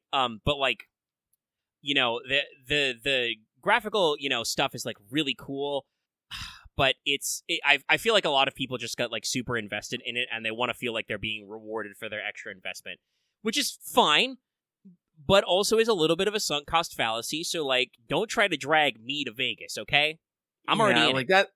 Like, because I usually read, like, I'm usually in with, like, 2 video game journalists. I like Games Radar, and I usually read PC Gamer. Games Radar usually pretty neutral about that stuff, but if you read fucking PC Gamer, you can just see the absolute disdain they have for console gaming, and it's telling. Like, anytime a console game makes it to PC, they always use the terminology, like, freed from the console. Like we have trapped it there and are not letting it do its thing. I mean, I feel like there are games that are trapped on consoles, but I'm talking about when I say that, I'm talking about dead consoles. I talk about how shit is, like, trapped on the Wii U because Nintendo don't make that anymore. Getting Wii U games is like hard. Like, shit is trapped on the 3DS because literally they turned off the storefront. Mm-hmm. Something on PS5 is not trapped on PS5. It's doing perfectly fine. And quite frankly, it's as much as I wish it wasn't, it's a fucking coin flip if it's gonna be a good PC port or not. Hopefully God of War Ragnarok, it's coming in September. Hopefully it fires up pretty good. Now, I mean, we do have some more stuff to run through real quick. We got deep in the PC hole again. But first of all, actually very surprising because apparently it's been 7 years, New Dynasty Warriors. Has it been 7 years? Really? Yes. Holy shit! I should double check if it will be 7 years when we hit 2025 because Origins is coming out next year, or if it's 7 years as of now. But yeah, it's been 7 years since there's been a Dynasty Warriors game. Wow. So they've been cooking. Well, I mean, Megaforce has been working on, like, other, like, Muso type games. Yeah, I guess they've been kind of like farming out. Yeah. But we're cooking up. Wild. But yeah, no, we're going back to the classic. Do not pursue Lubu. And then we have the interestingly titled Infinity Nikki. Sorry, that's my sneeze creeping up behind me. I forgot this exists, and it still blows my mind. Yeah, it's pretty cool. So, like, the gameplay is inspired by, like, it gives you a mix of, like, fashion crafting, like, the glam change from Final Fantasy XIV and, like, Pokemon Snap style picture taking. But it's by it's spearheaded by one of the guys who worked on Breath of the Wild. Oh, really? So Wow. like, we got some vibs. Well, it should have some vibs because Nikkei is actually a multi-game series. It's actually specifically a mobile game series of fashion fashion youth and dressing up. I do believe that this is we picked, I think, a good pedigree to go to our console and PC type platform. Mhm. We're looking for we got a beta test in Q3 of this year, but they got a lot of like cool shit going on. Like if you're interested in dress up games, this looks like it's for you. Oh, interesting. Okay. So we've got the upcoming Ballad of Antara. that one looked interesting. Yes. I was looking. I was like, "What is this? Wolf and Cub?" Yeah, I know. The interesting part here is that it's coming in 2025. It's going to be a free-to-play. It is a Souls-like, but it's free-to-play, and it's 1 to 3 Really? player co-op inherently. Really Yes. weird. So I'm like, this is interesting. Like, Are we talking? Is this gonna be like a gotcha game? I don't know. Like, I don't know how you do like what we're doing for free-to-play. Like, what the vibes will be. Do you like buy souls with money? I don't know. It's coming next year, so we'll still have to see. But like, we're going very interesting vibes. It's very funny though that like the aesthetics of this were so much like, hey, look, it's another. Did you know that people bought Sekiro or Elden Ring? Hey, did you know people are mad at Overwatch? But like, it's a vibe. Because I believe they're also being done by that game's also being done by Enfold, which is doing Infinite and Iki, if I remember correctly. It's by Tipsworks is the primary studio, but it may be published by another group. Is it published by Enfold? Or maybe I just saw that wrong. Let me double check that. I might have. Oh, yeah. Who knows? Maybe my fucking stream was warped. Also, interestingly, apparently, the Yeah, no, this is Ballad of Antara is an upcoming multiplayer dark fantasy ARPG from Enfold Games, developed by Tipworks Studio. Okay, yeah. Okay, so Enfold is the publishing, and they're through. That doesn't shock me because apparently Tipsworks did a mobile Souls-like called Pascal's Wager, which was like actually a not free-to-play mobile game. You pay once and go through it. And it was very popular on mobile, but its launch on PC and Switch had some bad reviews. Oof. But was actually like on mobile a very interesting like fleshed out RPG. So it is kind of interesting to see that they're going for the free-to-play run now, but we're, starting with console first development. So that's one I'm going to follow. I think, thinking about this, I think this is probably going to be probably some sort of gacha game. I could see a character gacha. Yeah. It's an action RPG. It says their last title was in-depth, so I could see different characters mattering. But if it's a fucking, 1 to 3 player co-op, free-to-play, that sounds like that's some really easy investment. That might be fun to check out. That might be fun. We had a couple of VR games. Spoilers, even if I get a PS VR 2, which I do like, but, is expensive. I want to play VR games, but, it's rough. But they're doing an Alien game in VR, and I'm like, no. I will not play an Alien VR game, thank you. Goodbye. But also, we did actually get a gameplay trailer for Marvel Rivals, which is also just Marvel saw Overwatch and was like, wait a minute, we have 10 billion characters. It's going to be coming to PC and PS5. We got a closed beta coming in July. We got a lot of funny little stuff going on. We got characters they showed off like Venom, Magneto, Storm, Spidey, Scarlet Witch. A lot of the classics it looks like. But also, it's like hosted by like, Galactus's daughter Galacta, so it's like they've got some deep cuts. We'll see what they do. They got, kind of a vibrant, comic booky but not too comic booky art style. I guess we'll see, how it lands on the play of like gameplay fun. I know that like a lot of people have Marvel, what do you say, like Marvel fatigue, but the what do we call it, the like brand recognition is still there, so we'll see if people grab it. Well, they don't have an open tab, but we do know that there is an open world martial arts game called Where Winds Meet. It did also like look a little Soulsy, but I would also say it did look a lot more action packed, so it's possible that it will not be I don't think they've explicitly said it will have any Souls or roguelike elements. So it may just be like a big open world like character action game, which being Wuxia inspired could be pretty cool. For some reason, we're remaking Until Dawn, and it's coming to PC and PS5. I think everybody's kind of like got the shrugs. I mean, I hear Until Dawn's a good game, and I've never played it, so I mean, this is interesting. But at the same time, I'm pretty sure I can just go still play the OG Until Dawn. Yeah, I'm pretty sure it's been bundled a couple times in PS Plus. You can just play it. I know for a fact it's in my library.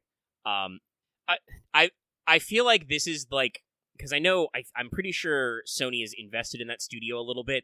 I feel like this is them trying to recapture the magic, because Until Dawn was like a super big phenomena on the internet and stuff. Got some classic horror movie tropes and twists and turns, and had some, fun gameplay with the fact that you can kill like literally everybody, I think. But their Dark Pictures series has not been going well. A lot of those games have not been vibing as well as Until Dawn, so I feel like they're kind of like stuck in the rut of trying to like recapture their Until Dawn magic, and it doesn't work, and so now they're literally recapturing Until Dawn. So it's weird.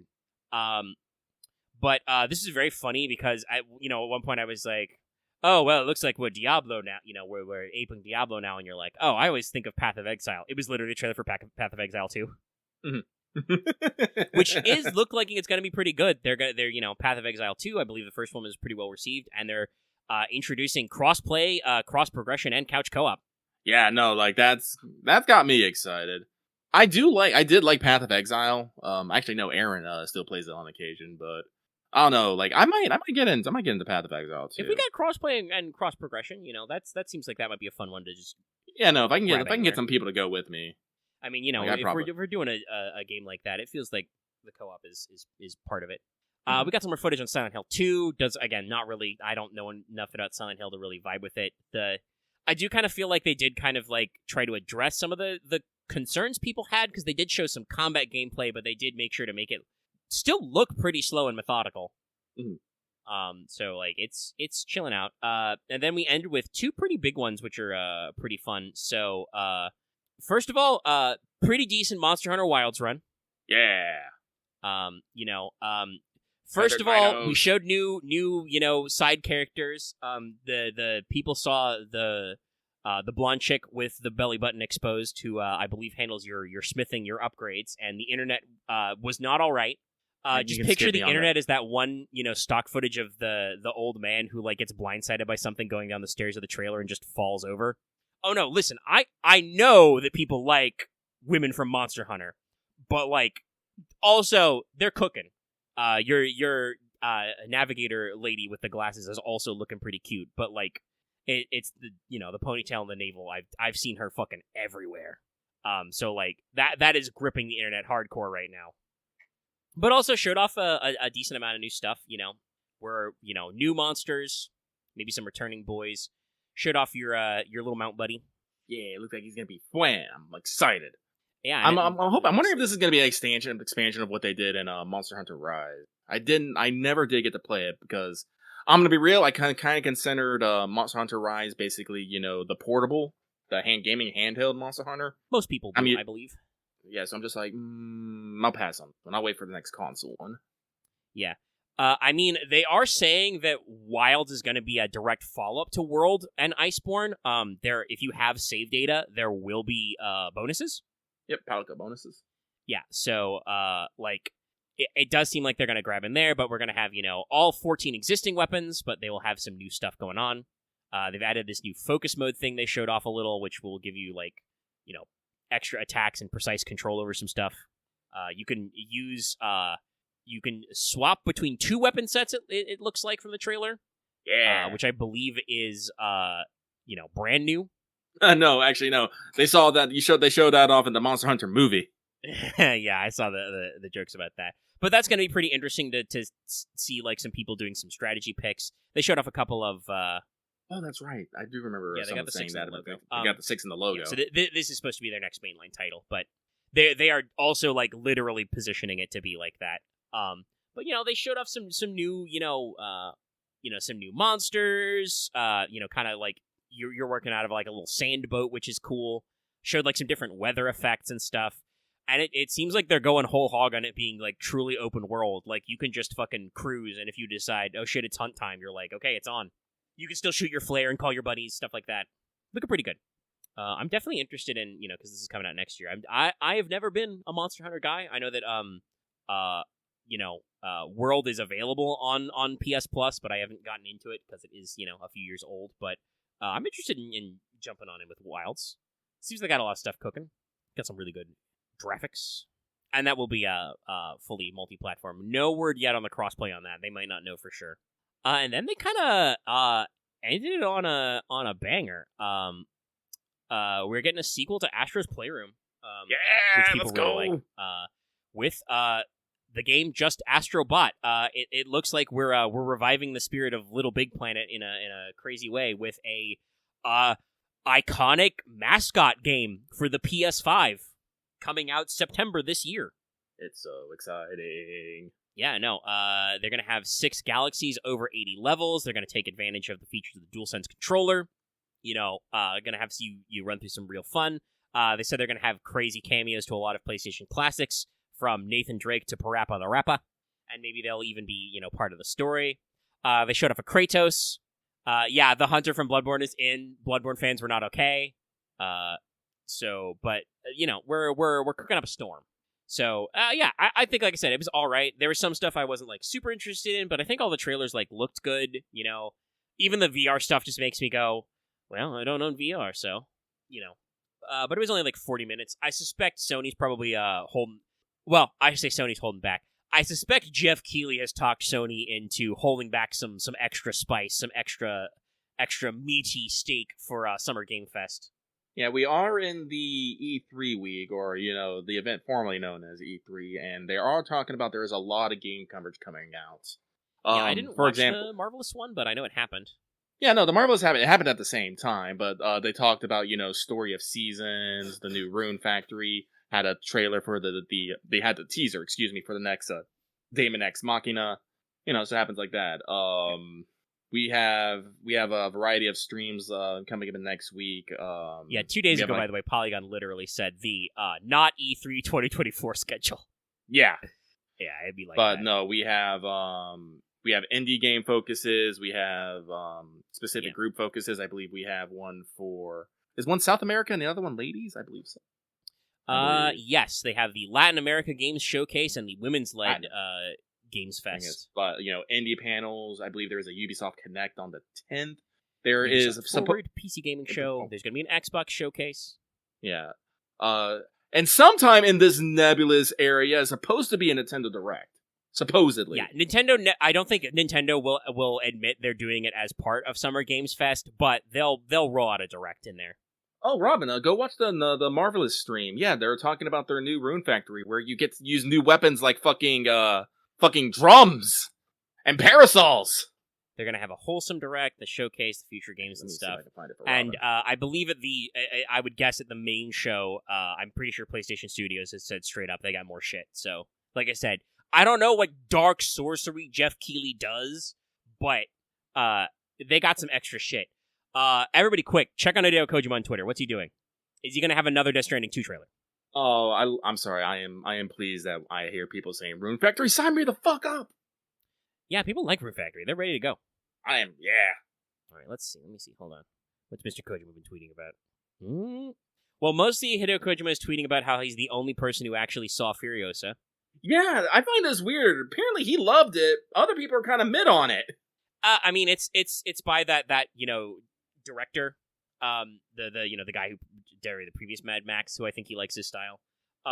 Also, that guy also likes Kojima because he straight up said that, like, which, by the way, throwing some shade, he said that the previous Mad Max game was just kind of, like, all right. I think it's because it wasn't, like, really integrated into his cinematic universe, but he was like, but I'd love Mr. Kojima to make a Mad Max game. I love the Mad Max game. I never beat it, but it was good times.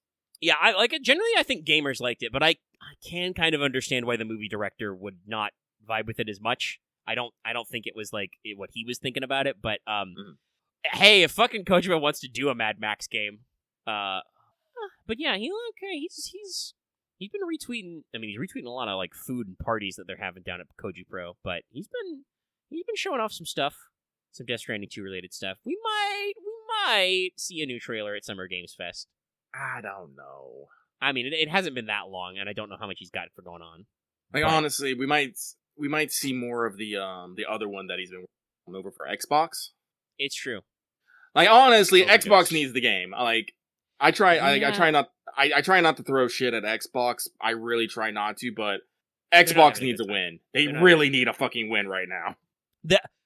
We are at the state where, we have been in It's So Over, we need a fucking win for, I think, almost 2 years now. Like, every single big budget, like, blockbuster, quote-unquote Xbox exclusive, which are obviously not that exclusive because they're released day one on PC anyway, but every one of their big hits has not been the killer app they needed it to be. Halo Infinite was alright, but had some missteps in their multiplayer season, and I do not think people thought the campaign was, like, out of this world. It was merely alright. Redfall was not good and killed Arcane Austin, ultimately. While Hi-Fi Rush was a huge win for them, they killed the golden goose there, so I don't know what the fuck you want to do about that. Especially after it was a top-selling game when they finally made it not exclusive on PlayStation. PlayStation gamers are buying that shit up. It's on my wish list, man. Starfield was merely alright. It was not the clincher that they needed.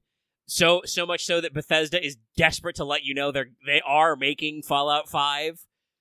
We all knew this was true, but you motherfuckers aren't going to release until you do Elder Scrolls 6, which you announced at the same time you announced Starfield and haven't talked about it since. You're killing me, Smalls. Killing me. Oh my god. It was announced in E3 2018, 6 years ago. Oh god, and they're still not done. They don't have they still haven't shown any fucking footage. Well, yeah, but unfortunately, that's not necessarily Sony's fault. Sometimes game legislation is weird.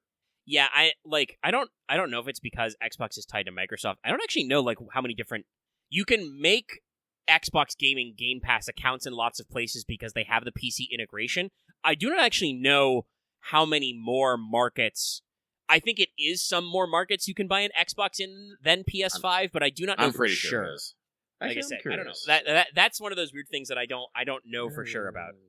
I'm sure that Sony is interested in expanding those markets. Well, yeah, but that's I'm still pretty sure that was a Steam decision, not a Sony decision.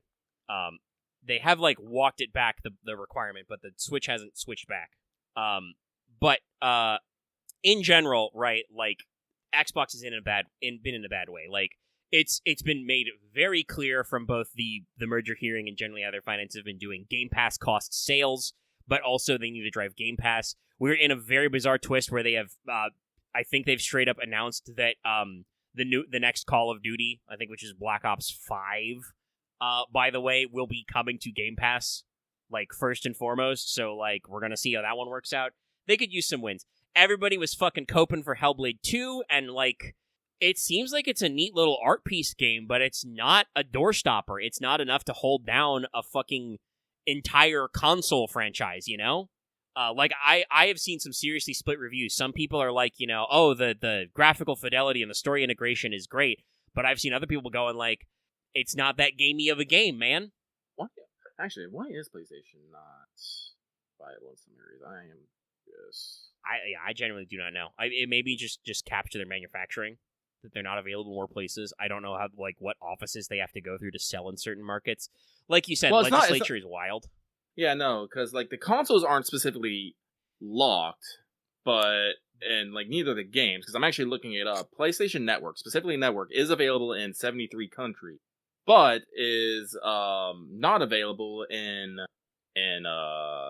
I just saw a number for here. It's 170, I think. 170. And I'm looking at the list because I pulled up a list, and it's a bit of a list. I don't want to actually start I don't want to actually make any snap judgment, but it's one of those things that I don't know why they're not in more countries, but also I don't know what the fucking requirements are to run an online gaming platform, you know? Because PlayStation Network has technically has integrated socials and storefronts and shit. If you have PlayStation Network, you can access their rewards program, PlayStation Stars. Which, by the way, PlayStation Star is actually pretty good. I do not put serious effort into it, but they have like little weekly and monthly challenges. You can get extra points, and the rewards are for real. Like you can get store credit and can straight up get games. I think recently they announced that they put Stellar Blade on the credit. You know, it's a lot of points because I think it's similar to like how they used to do Xbox points, but you know they got some stuff. So yeah, it's one of those things that I don't know. Like I said, I don't know.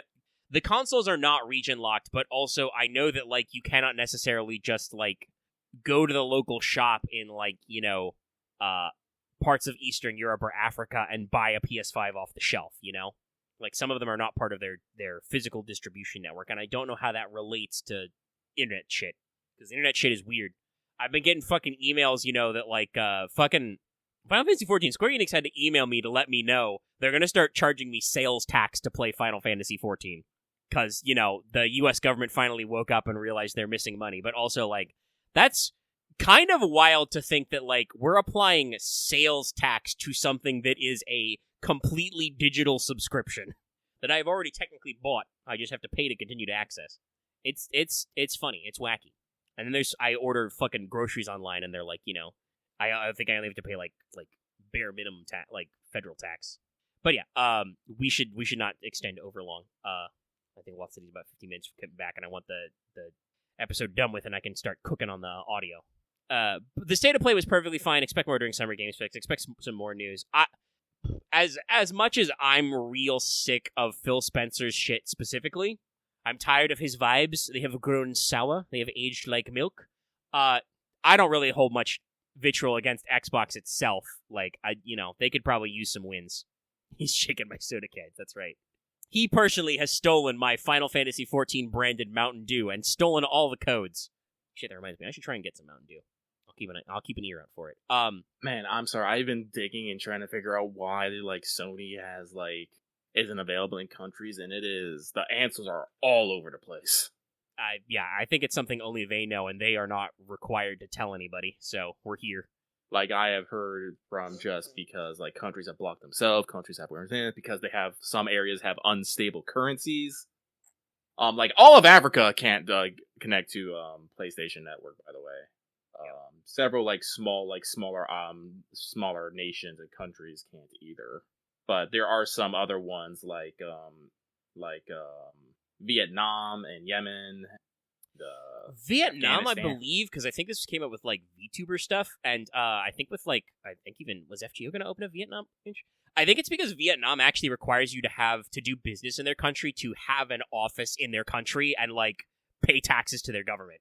Yeah, no. So I'm like, again, I'm like looking at this, like I don't think like this is necessarily like looking at this list. There's not necessarily a cut and dry black and white answer to why like PlayStation Network is or is not allowed, but. Like, again, if I was Sony, since there was so much rigmarole, I would probably be looking to expand what countries I'm available in, but also, like, is it going to be enough of a PR win to be worth the possible increase in operating costs? I don't know. Yeah, like looks like a lot of the Middle East, the Caribbean. I mean, I think the Middle East is probably because I'm going to guess Sony doesn't want to play ball with, the religious requirements in certain areas. True. It looks like it's not available in a lot of Eastern European countries. Yeah, that one I just straight up don't know. I don't know why. Is it because they're too small? Do they have like weird requirements? I do believe that Russia. I think I heard something about Russia's sanctioned right now. Yeah. Yes, I think Russia, because it is available in the Ukraine. So, but like in a few other. So I'm like, again, I don't know. PSN's not in Russia because Russia is under sanction right now, rightfully so. Mm. I'm going to assume it's not available in North Korea, also because of like internet sanctions. Can you get PSN straight up in mainland China? I don't know. I'm checking the list. Because the People's Republic is also very touchy about like. Oh yeah, no, it says Chinese mainland. Okay, all right, that's interesting. That must mean that Sony has a business partner in China to run that through, which I'm sure they had anyway to sell consoles there. Because, like I said, the PRC is very touchy about like making sure at least some of the money you generate goes to somebody in China. But yeah, a very interesting, diverse rabbit hole. But sorry, it's like I've just been. Like I said, it's fine. It's one of those things. I'm like, is there actually a concrete reason? And the answer is no. There is. The answer is we just don't know. And while that does suck, we're not going to fix it anytime soon. But yeah, state of play looked fine.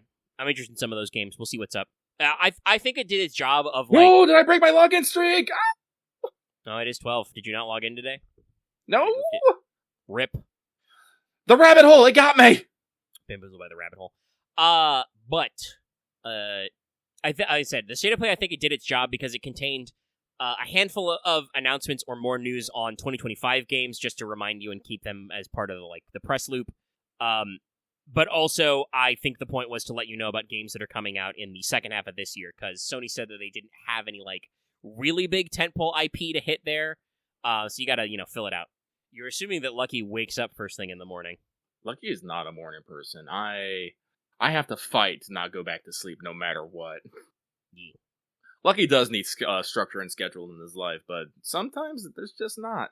Send him to No Rewards Jail. Send him to Detroit. You could make it a breakfast routine. Anyway, we're gonna wrap up. Lost looking for his bus, and like I said, I wanna crunch this. We made this go for 2.5 hours. We had an extra hour and a half on just state of play and PlayStation stuff, and yelling about telling PC gamers that I can stand on their lawn if I want to. I don't think. Well, I mean, actually, we should say telling them to get off our lawn because gaming consoles have existed longer than I think PC gaming has. PC gaming has actually existed longer than console gaming. If you want to be actual factual, I guess you can be technical because the way some of those early ColecoVisions were PCs, but the first video game ever was on an oscilloscope, so it's one of those weird things where I don't know if we count custom. I guess what splits the difference between PC and consoles? I guess you'd have some discs. That's a good question to be in there. Touch grass. But yeah, I feel like PC gamers yell at console gamers to get off their lawn, and it's no, I can be on our lawn if I want to. I'm on the sidewalk.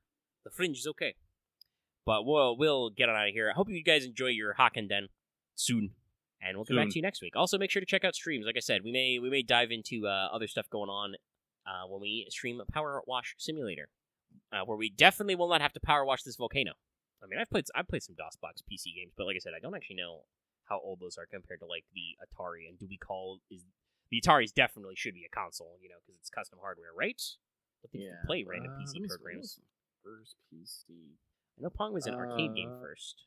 Let's see. The first computer game is generally assumed to be the game Space War, developed in 1962 at MIT. Space War originally ran on a PDP-1 of a large car.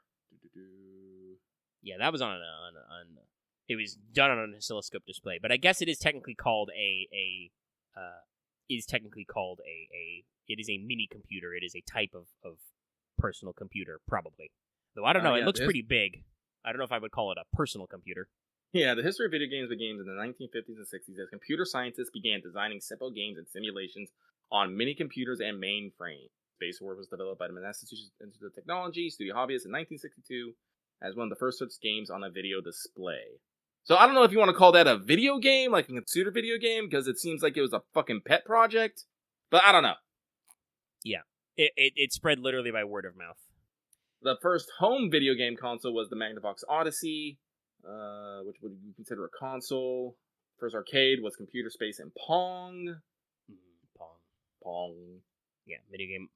Magnavox Odyssey was the first commercial home video game console. I don't know. I feel like there's some real heads who would be like, video games originating with hacker culture, and I would have to be like, you know what? Fair. But commercially, consoles been here a long time. God, sorry, I'm just reading about the design of the Odyssey. Instead of using, ROM cartridges, they just fucking printed the game cards on circuit boards that you had to stick in there. Shit's crazy. On the Magnavox Odyssey, you could play table tennis, ski, Simon Says, tennis, Analogic, which was a math game, hockey, football, cat and mouse, haunted house, submarine, roulette, states, fun zoo, I like how it specifically says fun zoo, baseball, invasion, wipeout, volleyball, soccer, handball, prehistoric safari, dogfight, with an exclamation point, shootout, with an exclamation point, shooting gallery, precepts, which is a racing game, oddly enough, brainwave, which, by the way, just says, it says sold separately in 1973, a complicated strategy game using cards and dice. Thank you. WIN, basketball, and interplanetary voyage. Alright, I'm sorry. I put us on the fucking tangent again. Let's get out of here. Let's get out of here. Let's outro. Hey, If you like this video on YouTube, if you're still watching it, give it a like. Leave your comments in the comment section down below. Any of our usual commentaries. You can also join our Discord, link in the video description and on our channel page. If you're new here and haven't already, please subscribe to the channel for more Let's Talk FGO and more other videos and streams. Also, make sure you ring the bell so you always know when we post a new video and streams. Consider supporting us on our channel memberships. Get access to membership badges and emotes, emoticons, emojis, whatever you want to call it. And, like I said at the front of the show, consider supporting us on Patreon to get access to audio versions of the show early and often, and get access to other benefits as well, such as early video release, and listen to the show get recorded live, get your on-air shout-out, etc., etc. And like I said, it helps support us and my grocery bill. Very rarely my St. Quartz bill. Mostly, biggest chunk of your Patreon money, probably my grocery bills. So we're going to get on out of here. Thank you, everybody. Good night. Good luck. Have fun.